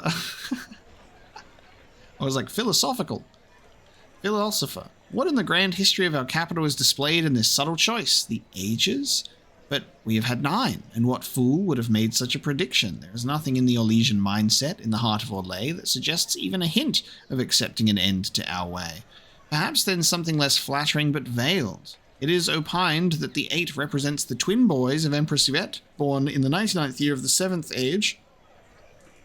Is the 7th Age the Storm? No, Storm Age?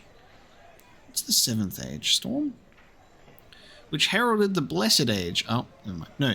Yeah, Blessed Age was the 8th Age, being the entwined loops of the number 8 itself, not its value. The more irreverent suggests that the 8 could easily be a slight against Yvette's figure, for she was rumoured to be stout but determined in her choice of corsetry.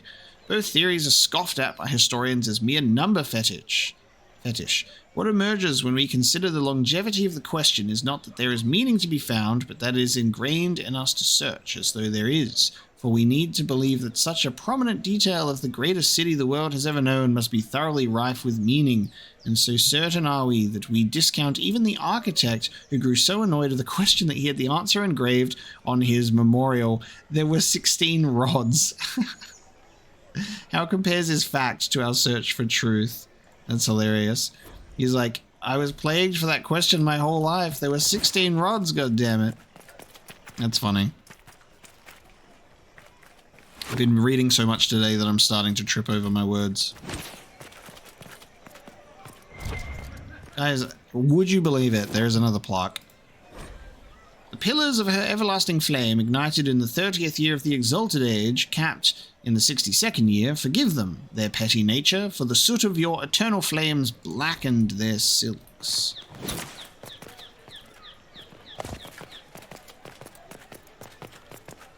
I love the ability to sprint, and I'm holding a staff that just is a massive knife, and I'm just running through the city like, charge!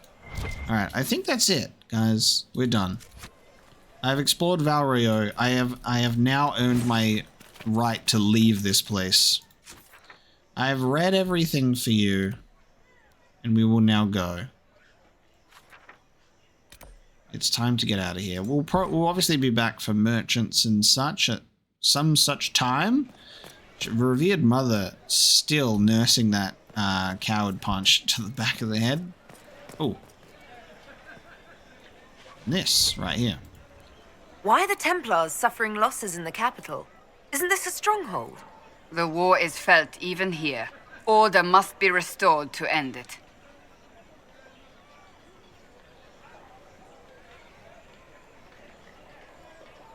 I bet they're thinking the same thing about us. Cassandra's thinking about those walls. Okay.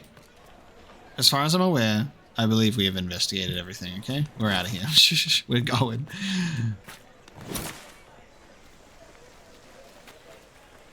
If I might have a moment of your time.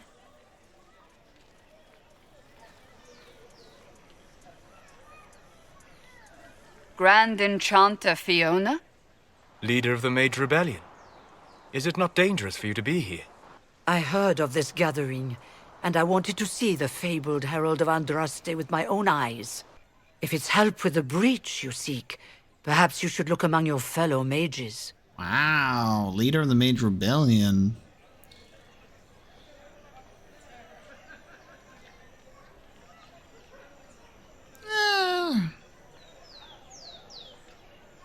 This doesn't feel right to say. I'm surprised the leader of the mages wasn't at the conclave. Yes. You were supposed to be, and yet somehow you avoided death. As did the Lord Seeker, you'll note. Both of us sent negotiators in our stead in case it was a trap. I won't pretend I'm not glad to live. I lost many dear friends that day. It disgusts me to think the Templars will get away with it. I'm hoping you won't let them. So you think the Templars are responsible? Why wouldn't she? Lucius hardly seems broken up over his losses, if he's concerned about them at all. You heard him. You think he wouldn't happily kill the Divine to turn people against us? So yes, I think he did it. More than I think you did it, at any rate. The mages weren't willing to talk to the Inquisition before. Why now? Because now I've seen what you are. And I've seen the Chantry for what it is. Consider this an invitation to Redcliffe. Come, meet with the mages. An alliance could help us both, after all. I hope to see you there. Au revoir, my Lady Herald. Au revoir. Come, let us return to Haven. Interesting. Yeah, I didn't really feel it was appropriate to say we have nothing in common. Like, we're both elf mages. That's something in common. Wow, that's cool. Grand Enchanter Fiona is considered an anomaly among mages. She is, for instance, the only member of the Circle of Magi ever to leave due to recruitment by the Grey Wardens. And then return. This is that Fiona. Wait, this is that Fiona. We've read codex entries about this Fiona, right? Or am I getting confused with a different Fiona? There was a Fiona... No. There was a Fiona that was... with Duncan. Right? I thought that it was just a coincidence that there was a Grand Enchanter Fiona, and I haven't mentioned this before because of it, but this confirms it, right? Because there was a Fiona Grey Warden in a bunch of codex entries that we were reading about. The circumstances of that return are largely unknown, but the notoriety she gained within the circle allowed her to rise rapidly in the ranks. She became first Enchanter of the Montsamard Tower, and then elected Grand Enchanter at the college in Cumberland. The latter was based on her advocacy for greater mage freedom, a view she claimed her time with the Warden supported. Urging for a vote on the matter led to the College of Enchanters' dissolution in the 40th year of the Dragon Age, and then, when a vote was attempted secretly, to Lord Seeker Lambert of the Seekers of Truth arresting Fiona and her fellow enchanters. Following their flight to the ruin of Underel's Reach, the escaped mages held and passed a final vote on the Circle of Magi's independence. This began the Mage Rebellion. While Fiona no longer holds the official position of Grand Enchanter, most mages still consider her an integral part of the rebellion's leadership. That's cool. Okay, while we're here, I'm going to search something. I'm going to search Dragon Age 2 Codex specifically, because that way I'm not looking at anything else. And I want to look for information about Fiona. And I guess I'm just going to go Command F Fiona and try and see if anything pops up, because we've definitely read stuff about Fiona. I'm only looking at Dragon Age 2 Codex stuff, so don't stress. I would not look up Fiona in Dragon Age Inquisition in the game I'm currently playing. But I want to compare some Codex entries because I would like to see if we can get that information. I can't remember which one it was specifically on, but we'll see. Okay, hang on. Okay, Dragon Age 2, Grey Warden Lore, Codex Entry Fiona. Codex Text. Duncan became Ferelden's Commander of the Grey in the 10th year of the Dragon Age, assuming the mantle from Commander Pollara, under whom he had served since the Order's restoration in Ferelden. Pollara, who hailed from Antiva, had built an amiable relationship with King Cailan. She overcame many of the objections of Terran Loghain, who had argued strenuously against the Order returning. After all, the Wardens had attempted to overthrow the Ferelden throne centuries before. When Pollara disappeared... Oh no, this is a Codex entry about... This is a Codex entry about the axe named Fiona. Yes, because he named the axe Fiona after a warden who had inspired him. When Pollara disappeared, perhaps recalled to Weishaupt, although none in Ferelden saw her leave, nor have seen her since, Duncan bequeathed to her son Duncan bequeathed to his son. A silverite axe of great value. Duncan said he had wielded it and a twin in younger days, back when he had been a far different man. He'd named the axe Fiona after a warden who inspired him and suggested that the son ought to take similar inspiration from his mother. It is unknown what became of Polara's son, other than that he fled Ferelden during the same blight in which Duncan perished. Now, I don't know if that is the only codex entry that we have for her, but I'm pretty sure this is the same. This is definitely the same Fiona. Cool. Yeah, I just wanted to like look that up just so I could confirm, and then we can like talk about it and discuss it right here. So that's really neat. So Grand Enchanter Fiona used to be associated with Duncan. That's really nice. I remember things. It's all in here somewhere. Cool. Yeah, let's get out of here. Thought we told you to go back to Haven. We're going to get there before you. Yeah. Ooh, right. Because we can go to the Ghislaine estate. The chateau of Duke Bastien de Ghislaine. And then we can go to secluded courtyard for a friend of Red Jenny. We have to go here first because, like, I'm too curious. I'm too curious about what this is.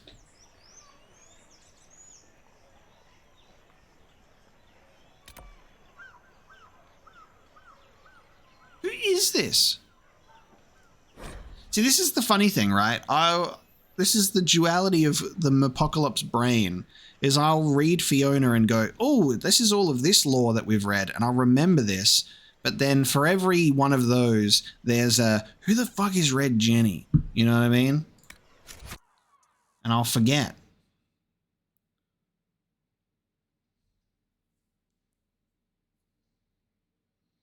So for everything I do remember, there's probably like 2 or 3 things that I forget, but I try my best. Fend off the guards, alright? You guys ready for a fight?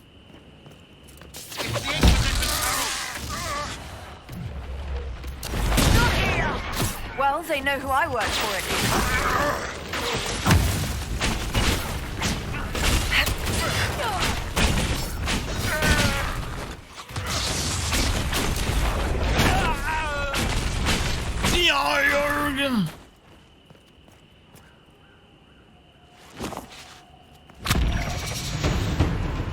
Yeah. I'm level 7. I can equip my new outfit.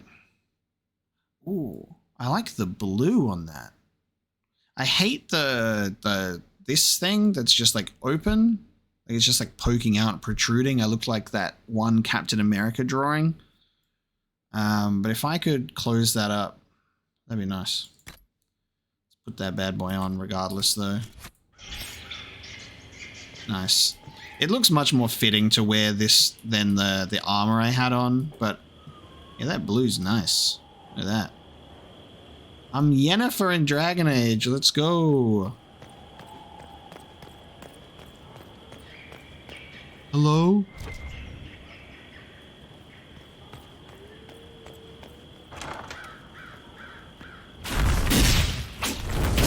Herald of Andraste! How much did you expend to discover me? It must have weakened the Inquisition immeasurably. I don't know who you are. You don't fool me. I'm too important for this to be an accident. My efforts will survive in victories against you elsewhere. Just say what? What is the... Ugh. Squishy one, but you heard me, right? Just say what? Rich tits always try for more than they deserve. Blah, blah, blah! Obey me, arrow in my face.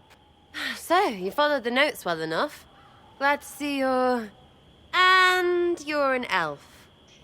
Well, hope you're not too elfy. I mean, it's all good, isn't it? The important thing is you glow. You're the herald thingy. Who's this?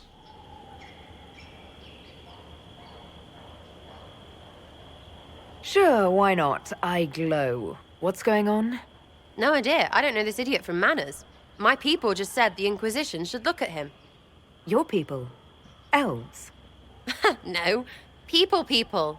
Name's Sarah. This is cover. Get round it. For the reinforcements. Don't worry. Someone tipped me their equipment shed. They've got no breaches. Why didn't you take their weapons? Because no breaches. Cheeky, yeah? Who is this person? What? I was expecting someone that I knew. We've got a sprightly elf. Friends really came through with that tip. No breaches. So, Herald of Andraste. You're a strange one. I'd like to join. Okay. Inquisition says that we should take a look at him. And then he's dead. I love it. He's just like, I'm too important. It's like, I have no idea who you are. Could we take a few moments for sense to reassert itself? Who are you people? I'm not people, but I get what you want. It's like this. I sent you a note to look for hidden stuff by my friends. The Friends of Red Jenny. That's me. Well, I'm one. So is a fence in Montfort, some woman in Kirkwall. There were 3 in Starkhaven, brothers or something. It's just a name, yeah? It lets little people, friends, be part of something while they stick it to nobles they hate. So here, in your face, I'm Sarah. The Friends of Red Jenny are sort of out there. I used them to help you. Plus arrows. Okay. I knew I wasn't crazy. I'm like, I know Red Jenny. But it's a different thing. I've been baited and I feel disappointed. Okay. The Inquisition has spies already. Can you add to these professionals? Here's how it is. You important people are up here, shoving your cods around. Blah, blah, I'll crush you. Ooh, crush you. Then you've got cloaks and spy kings, like this tit. Or was he one of the little knives, all serious with his little knife? All those secrets, and what gave him up? Some houseboy who don't know shite, but knows a bad person when he sees one. So no, I'm not knifey shiv dark, all hidden. But if you don't listen down here too, you risk your breeches. Like those guards, I stole their... Look, do you need people or not? I want to get everything back to normal. Like you.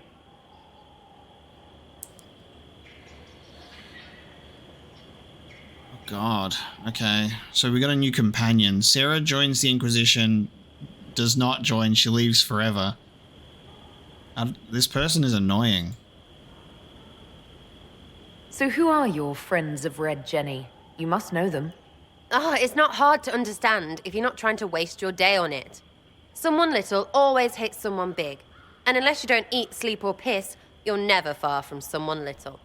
Doesn't always work out, but a lot of people hated this guy. Someone got a laugh, someone got even, someone got paid. And someone has to have explained to them that free help is good.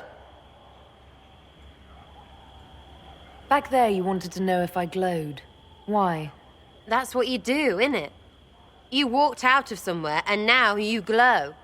Andraste's herald. True or not, it seemed like the easiest way to know it was you. True or not? Well, that's what they say and all.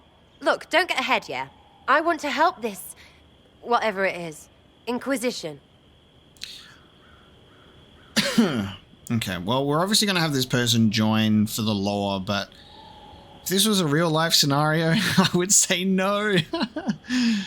Also, can I point out the fact that I really liked the previous armor I was wearing because it looked like the correct proportions to my character's body. My character's head looks too big. Like, look how thin my shoulders are. Can I shrink my head down a bit? Or broaden my shoulders? I look tiny and I look like a weird bobblehead. Strange. You sound like a thief who acts out petty revenge fantasies. And that might be bad. Oh, right. You want to prop that guy up so I can say my sorries? Bad things should happen to bad people. We find someone not so bad. Maybe he'll end up not so dead. Good enough? You say that like it's obvious, but you didn't know him. I knew about him. That's just rumor. Look, I'd have been fine stripping his guards and nicking his stuff. Turns out he deserved worse. Or was him trying to kill you a good thing? Are you the baddie? Didn't think so. Yeah, join for now. Irritating. All right, Sarah.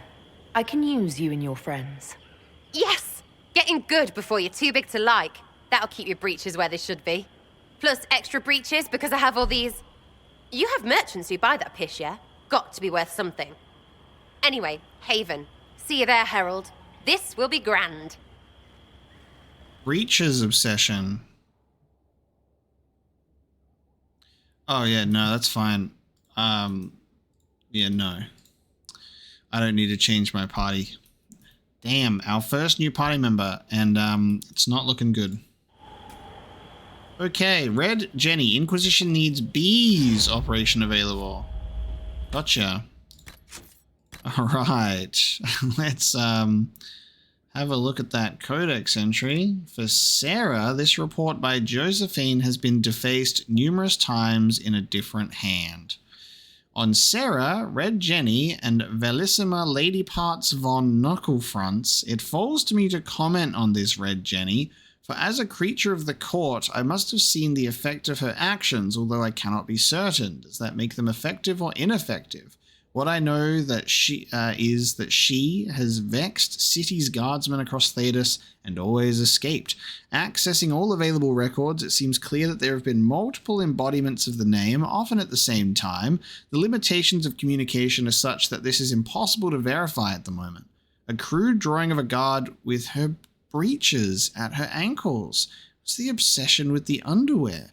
The severity of the attributed actions vary wildly from petty to outright vicious. While official reports label these actions unfair, I have knowledge of many named as victims, and several are of suspect character. Sarah would call them something altogether untoward. Yes, Mum, shits, the lot of them. There are tales of Red Jenny targeting criminals, slavers, and even assassins' guilds. The benefit of having a local is that they are invested in regional concerns, although this obviously varies. I can discern no protocol. Don't need a title to be awful and deserve it. So who is our Red Jenny? She has been amusing herself in Royeaux for some time, although it is clear from her accent that she is deeply Ferelden. She met with outright laughter my inquiry as to whether she had any special elven concerns that I could address. I have conferred with Leliana about the danger of this group, and our estimation is that this incarnation of Red Jenny is at least a good distraction. Oh, the scary one cares. Okay. So that's our Red Jenny. Sarah. Sort of like has a mentality of like a very sort of like overstimulated teenager who draws a lot of dicks. But instead it's a fascination with breeches. So that's cool. The friends of Red Jenny. The friends, don't poke them. It's tempting because what else can you do? But don't. Never know what you'll get. Because Red Jenny, she's been around a long time. She's everywhere.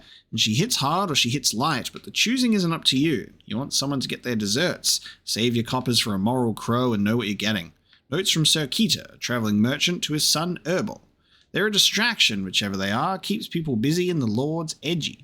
And with the assaults not having any bearing, we've been paid to strike at guest rivals several times now. Bard should pay her a commission. My father went after her once. You want to lose your friends fast? Just say you're tracking hers. He found a report that said she was killed in the Vara. Everyone in that command, to a man, dead or hobbled, or somehow lost their claims during the winter following. Know when that was written? 52 years ago. I'll take a witch over whatever she is. Let her pick at the nobles. I think it's nature. Recommendations of Captain Varn, private militiaman contracted in Denerim. How's it work? You tell me how to tell. Ask for something bad to happen, eventually something does. Did she do it? Does it matter? Either way, you think you had a piece. Maybe that's enough. Interview at Monsamard Tavern. I know it was her. Keys do not simply go missing, and the horses, I suppose they were loosed quite by accident. And the fires that swept the southern quarter, the flooding in my summer home, the drop in the price of trade goods that just happened to coincide with my plans to sell my investments, the cholera I suffered last season, the weather that is inclement whenever I'm traveling. You cannot tell me all these things were mere happenstance. Perhaps your disbelief is her doing as well. You're dismissed. Everyone is dismissed. The scattered notes of Ban Markle. Right. Okay, we have a new companion. Alright,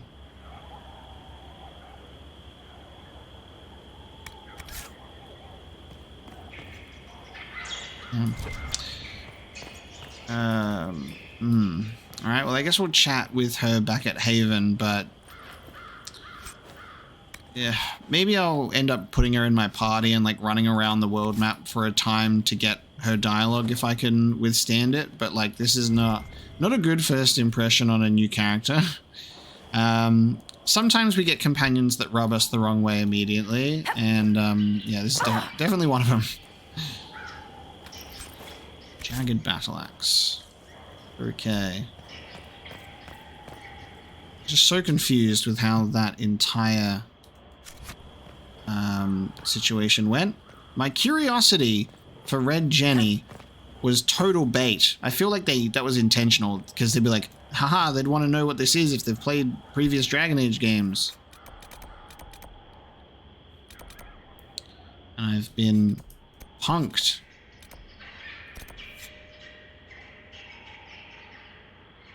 Fallow Mire. So many places for us to check out. This is amazing. I feels like there's even more still yet to open up, which I really, really like. While we're in Orlais, let's just stay over this side. Before we return to Haven, let's do the Imperial Enchanter. Let's go to the Salon.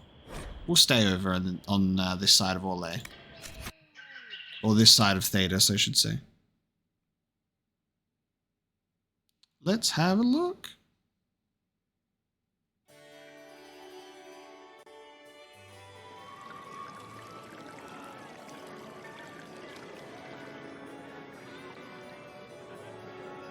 Lady Lavellen, on behalf of the Inquisition. Oh, that's cool.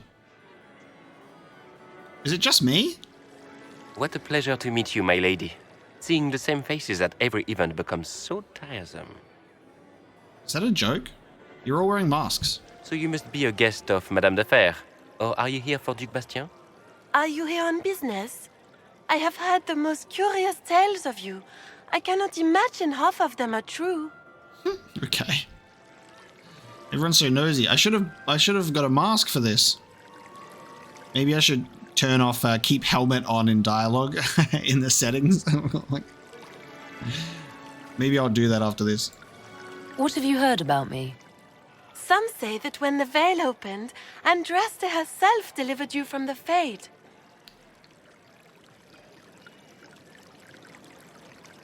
I'm not familiar with that name. I was invited here by First Enchanter Vivienne. Madame de Fer is a fond nickname the court has given Lady Vivienne. I've heard she finds it amusing. Okay. I've heard very little about Duc Bastien. He hasn't been seen much at court lately. His business with the Council of Heralds often takes him from home for long periods. It can't be good for a man of his years. And of course, there's the civil war. Bastien probably wishes to distance himself from the actions of his one-time son-in-law. Tearing up the Dales in a foolish bid for power?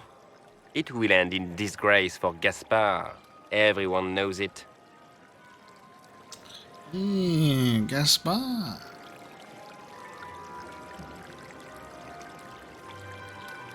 Some of those storytellers may have gotten carried away. But only for the best effect. The Inquisition is a ripe subject for wild tales. The Inquisition. What a lot of pig shit. Washed up sisters and crazed seekers. No one can take them seriously. Everyone knows it's just an excuse for a bunch of political outcasts to grab power. I feel like I'm dressed rather well for this, which is nice too.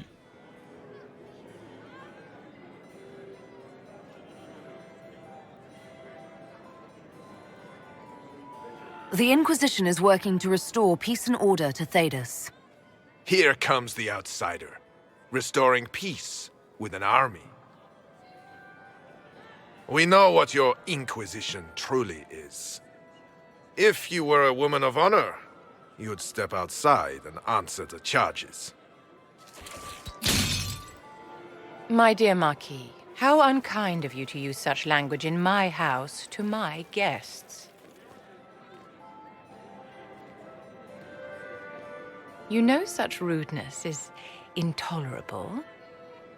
The Ice Queen. Madame Vivienne, I humbly beg your pardon. You should. Whatever am I going to do with you, my dear? My lady, you're the wounded party in this unfortunate affair.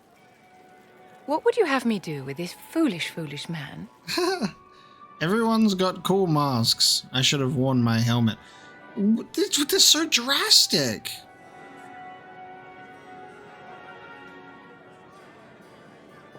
It's so drastic. Can't we just embarrass him? Can't we just pull down his breeches? Give him a big wedgie. Why? Why do I have to kill him? Let him go, will ya? I think the Marquis has seen the error of his ways. By the grace of Andraste, you have your life, my dear. Do be more careful with it. I'm delighted you could attend this little gathering. I've so wanted to meet you. She was going to murder him. Allow me to introduce myself. I am Vivienne, first enchanter of Montsimard and enchantress to the Imperial Court. Nice. What about the Marquis? Is that Marquis going to pose a problem? His aunt is the Vicomtesse of Mont de Glace. Not a powerful family, but well respected. And very devout. Alphonse will be disowned for this. It's not the first time he's brought his aunt disgrace, but I'm sure it'll be the last. And after such a public humiliation, I expect he'll run off to the Dales to join the Empress's war effort. Either to make a good end, or to win back a modicum of self-respect. Your salon has certainly exceeded my expectations so far. I'm glad to keep you entertained, my dear. I wanted to meet face to face. It is important to consider one's connections carefully. With Divine Justinia dead, the Chantry's in shambles. Only the Inquisition might restore sanity and order to our frightened people. As the leader of the last loyal mages of Thedas, I feel it only right that I lend my assistance to your cause. Oh. Interesting. Okay. No. We just met.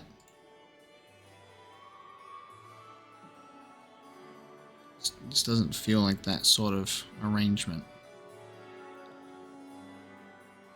Is this another companion? So these two optional things, we just like chatted with Sarah, and then Sarah came in, they were chatting with Vivienne, and Vivienne's coming in, like these two little map markers. We just be recruiting companions now, back to back. What exactly can you do for the Inquisition? I am well versed in the politics of the Orlesian Empire. I know every member of the Imperial Court personally. I have all the resources remaining to the Circle at my disposal. And I'm a mage of no small talent. Will that do? Does that mean you'd be aiding the Inquisition from the Imperial Palace? Ordinarily, I would be happy to serve as liaison to the court, but these are not ordinary times. The veil has been ripped apart and there is a hole in the sky. It is now the duty of every mage to work towards sealing the breach. And so I would join the Inquisition on the field of battle. You say you led the last of the loyal mages. Loyal to whom? To the people of Thedas, of course. We have not forgotten the commandment, as some have, that magic exists to serve man. I support any effort to restore such order.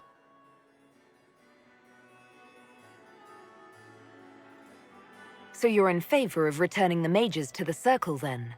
Where else can mages safely learn to master their talents? We need an institution to protect and nurture magic. Maker knows. Magic will find neither on its own.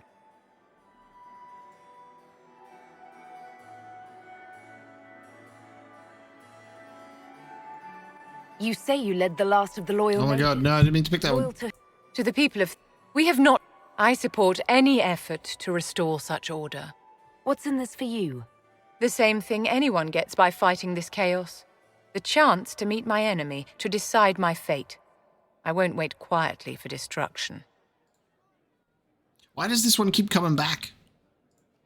Are you devout? What's your opinion of the Chantry? I was a great admirer of the late divine Justinian V. The Chantry, at its best, unites the disparate cultures of Thedas and looks after its most vulnerable. Had she lived, Justinia could have accomplished so much. Go away. Get out of here. You are aware that the Chantry hasn't sanctioned this Inquisition.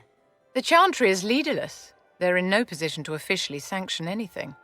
Besides, my dear, if there is one virtue the Chant of Light teaches us, it is forgiveness. Once the Inquisition has sealed the breach, I'm sure the new divine will not care in the slightest about official permission. Oh, no, go away!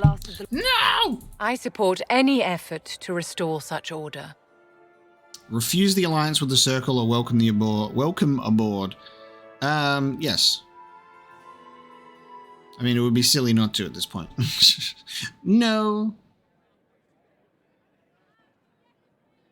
Or at least we finally got rid of that investigation option about the loyal mages. The Inquisition will be happy to have you, Lady Vivienne. Great things are beginning, my dear. I can promise you that. Okay. Back-to-back recruitment. Can I explore this place, or was this the only... It was just a cutscene. It was just a cutscene. I had one dream for that place, and it was not achieved. I wish to go to the Salon, the chateau, so that I wish to go to the chateau, and then I wanted my Mapo Hawk to just be in the background. And he was invited, and he was mingling with the guests. Humorous Hawk going at it in the background. That would have been the best for me. Just like Chateau Hain. So we've been automatically kicked back to Haven, which is probably fine because we were going to head back here after that anyway. And Cullen has returned to his spot, which means we can talk to Cullen about some new stuff, and I would assume dialogue for everyone else might change now that we've been to Royeaux. So let's have a look, shall we? Did you need something? Two new companions, Sarah and Vivienne. Vivienne, not annoying. Sarah was a bit different. So I'm interested in Vivienne for sure, and to see what that'll do. Another fellow mage. I should get to know you better. We are working together after all. What would you like to know? All right. Where are you from?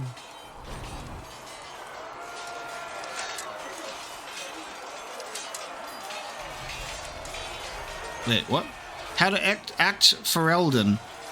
My esteemed Lady Sidonia, I'd like to take full responsibility for Lady Marchalette's odd behavior of late. You see, we recently began the study of history. I thought that it would do the young mistress some good to be exposed to all Thedosian cultures and not just Orlais. It was a foolish thought.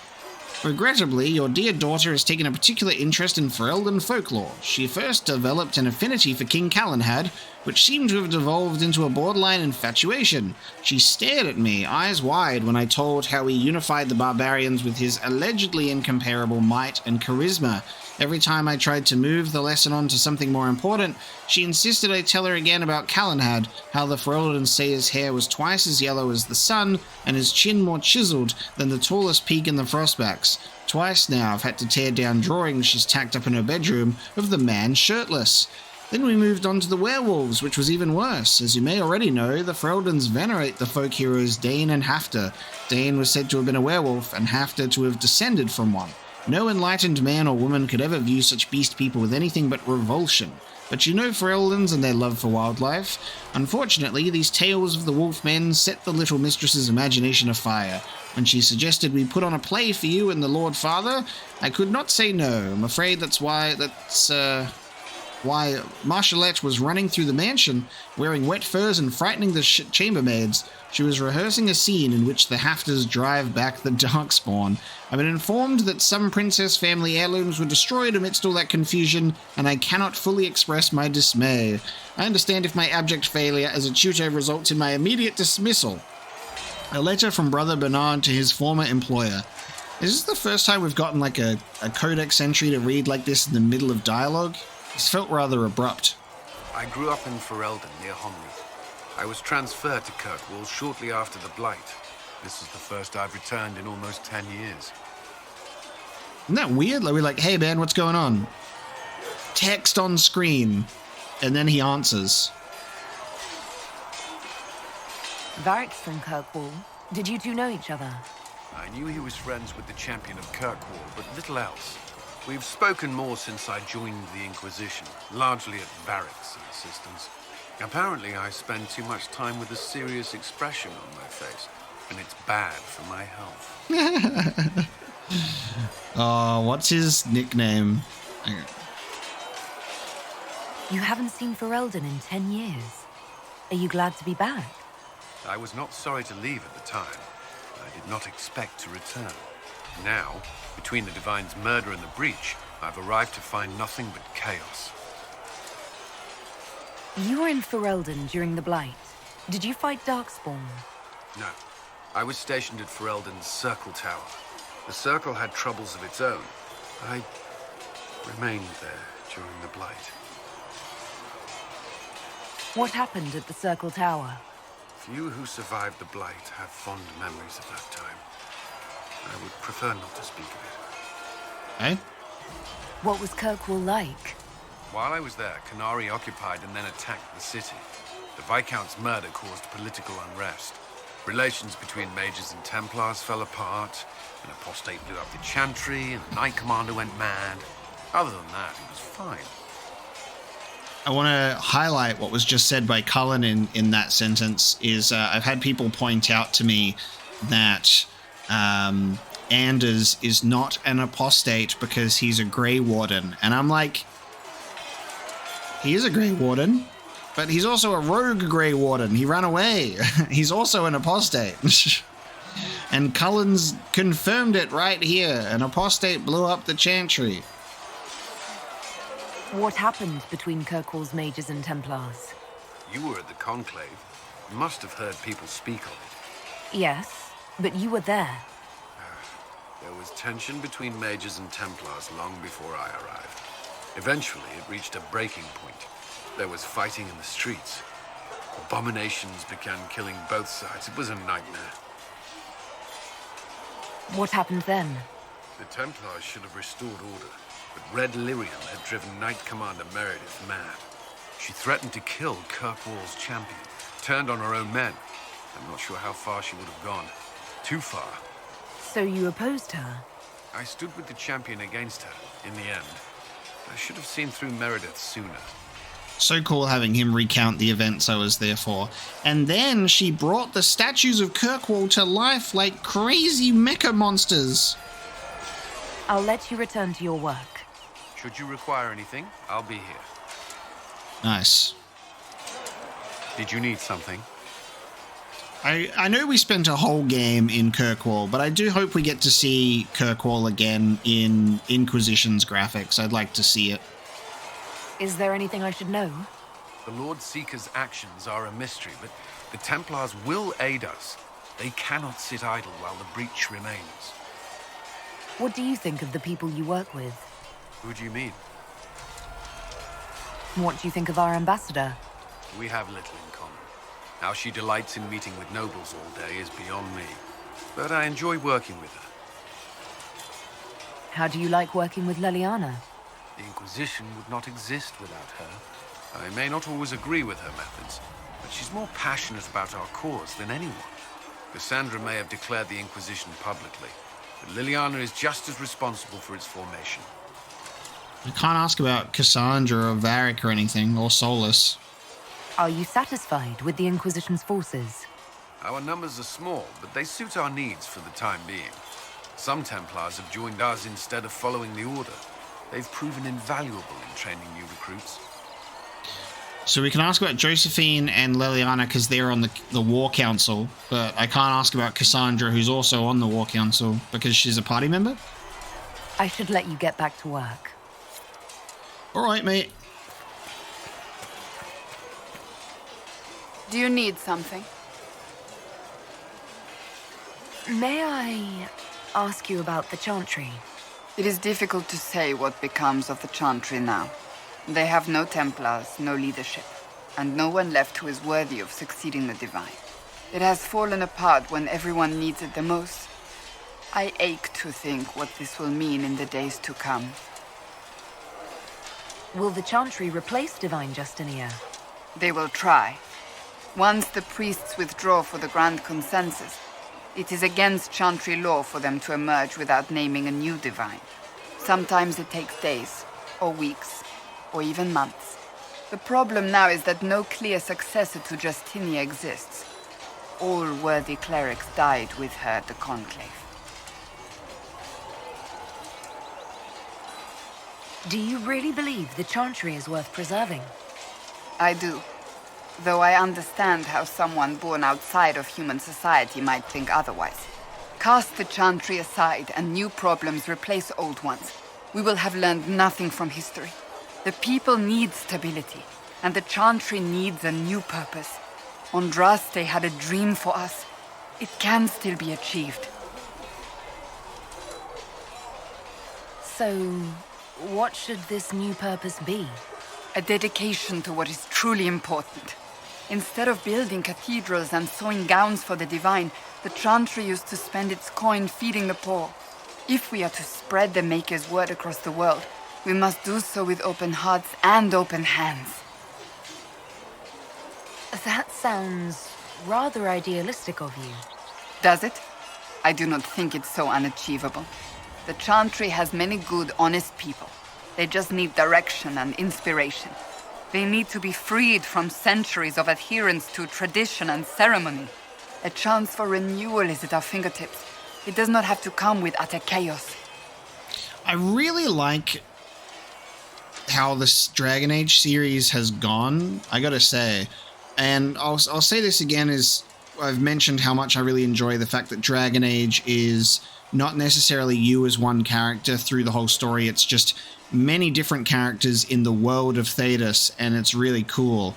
And I think what I really appreciate is I love that this story has gone from something in Dragon Age Origins where everything is very rigid in its structure. This is how things are. We've got the Templars and the Mages, and this is like the power structure and the dynamics and how everything is established, right?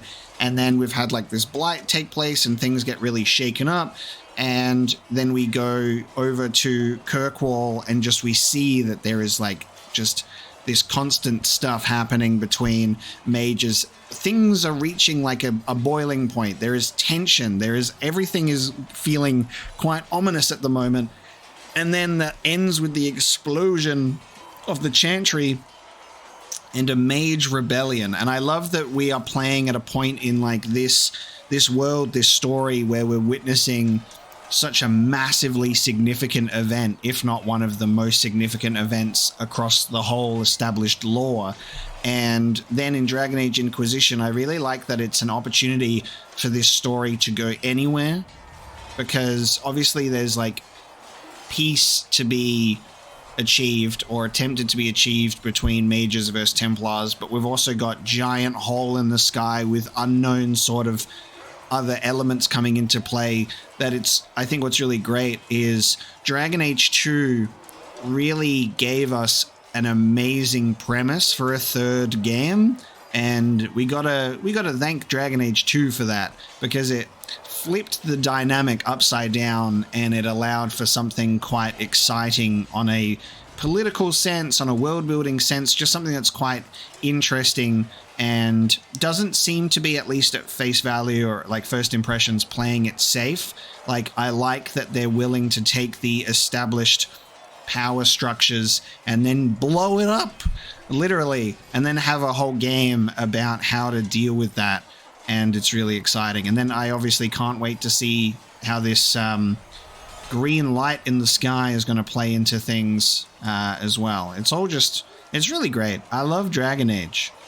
There's just something about Dragon Age that hits different for me, and I think it is the fact that it is this super well-established world with so much lore that it's like, it feels like if they wanted to, they could make a game in any of the different ages and create a cool story out of it. And I would be there for that. I would love that, you know? Very exciting stuff. Will the Chantry replace Divine Justinia?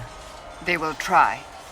Once the priests withdraw for the Grand Consensus, it is against Chantry law for them to emerge without naming a new divine. Sometimes it takes days, or weeks, or even months. The problem now is that no clear successor to Justinia exists. All worthy clerics died with her at the Conclave. So what happens if they can't agree on someone? Theoretically, they will argue until exhaustion takes them or they see reason. Practically, however, if the Grand Consensus goes on too long, the Chantry will crumble. Any cleric with ambition but little sense will see this as her one chance, and plenty of such clerics exist. We shall see what happens. The Inquisition must act in the meantime. If they do choose a new divine, will you serve her? That depends on whether she would have me. I am a rebel now, remember? And even if she would, I do not know. It would depend on what type of divine she is. I am no longer in a position to follow blindly, and no new divine could expect such obedience now.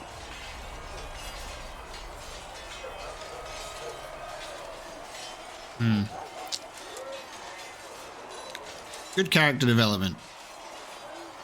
What influence does Chancellor Roderick really wield? He's a bureaucrat, responsible for communicating the Divine's will to the rest of the Chantry. Therefore, he's accustomed to the clerics hanging on his every word, hoping his influence will benefit them. Despite that, Roderick is not a bad man. He's frightened, and believes his place is to fill the gap left by Most Holy's death. Some might agree. As far down the chain of command as he is, there is no one left above him. How big a problem could he be? No more than he is already. He sent his message to the College of Clerics. That is the only card he had to play. Dealing with him further only lends him credibility he doesn't deserve. I'm surprised you rebelled against the Chantry. I left my own order when they took the wrong path. It is no different. But in neither case did I stop caring. Indeed, I care so much that I feel drastic action is necessary. I suppose history shall one day judge my actions. Okay. Thank you. Thank you. Good talk with Cassandra. There's some really good stuff in there. I'm liking her perspectives on things, especially with how she's been tied to a lot of the movements that have been taking place. And she's like, I will no longer blindly follow these things. Master Harry said we weren't to sell Inquisition blades. Who else can I talk to out this way? What's this? The threat remains. Oh, yes, right. That's the follow-up. We'll see if Varric and Solus have some new things to say. Need something? No. Unless we can go into this one and there's more here. Can I ask you something, Varric? You want to talk about me? I'm flattered. Also inclined toward extravagant lies. Nope. Damn. Thanks, Varric. No problem. Waiting for Varric to get some time in the sun, as if we didn't just play a whole Dragon Age 2 game with him attached to us at the hip. At least we got Inquisition troops out of. But I'm just like, giving those people some real. when's Varric gonna do something? What can I do for you? Nothing, apparently. We'll talk later. Goodbye. Goodbye. Okay. Off he walks. Alright. Goodbye. Liliana. Hiya. Have you seen Enchanter Vivienne? I'm listening. Anything I should know? I've nothing to report at the moment. Okay. I'll leave you to your work. I'll leave you to your work. Who else we got around here? Sarah's here, Varric's here, Vivienne's inside. Okay, Sarah. Let's have a chat to you. Oh, of course, you're in the tavern.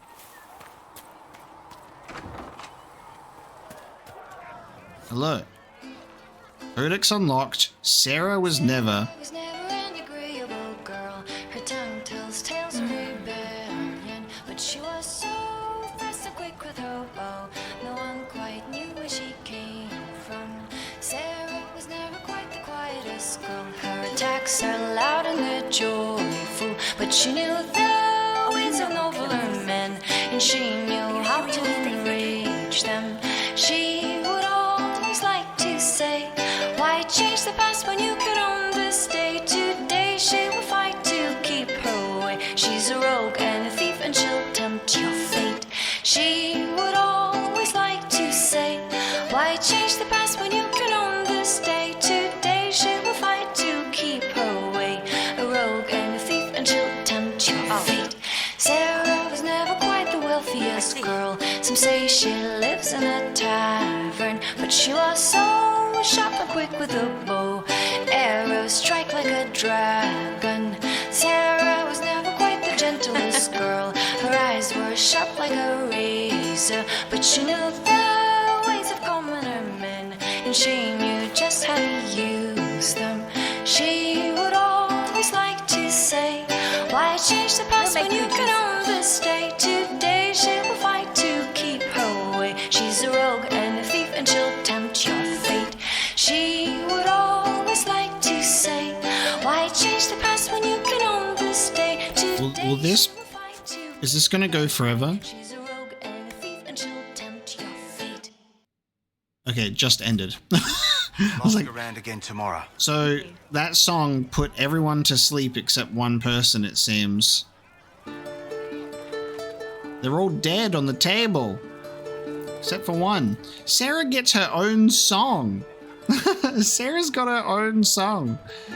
She like, hey, she like walks into the tavern, she hands the bard this song. She's like, hey, I heard this tale of a legendary outlaw. Sarah, you should sing it. In it. So, this is it, huh? Oh, no, it's fine, yeah? It's just, I thought it'd be bigger. That would have been hilarious if you were a man, right? Wasted. Anyway, stopping wars should earn more sovereigns than this. Need things back to normal for coins to be flowing again. Another reason the Templars and mages need to be sat down.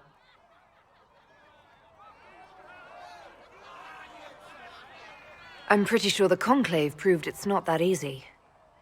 Yes, it is. No, it isn't. Why? Because someone yelled it real loud? Make them prove it. They're too busy to look up where the real questions are.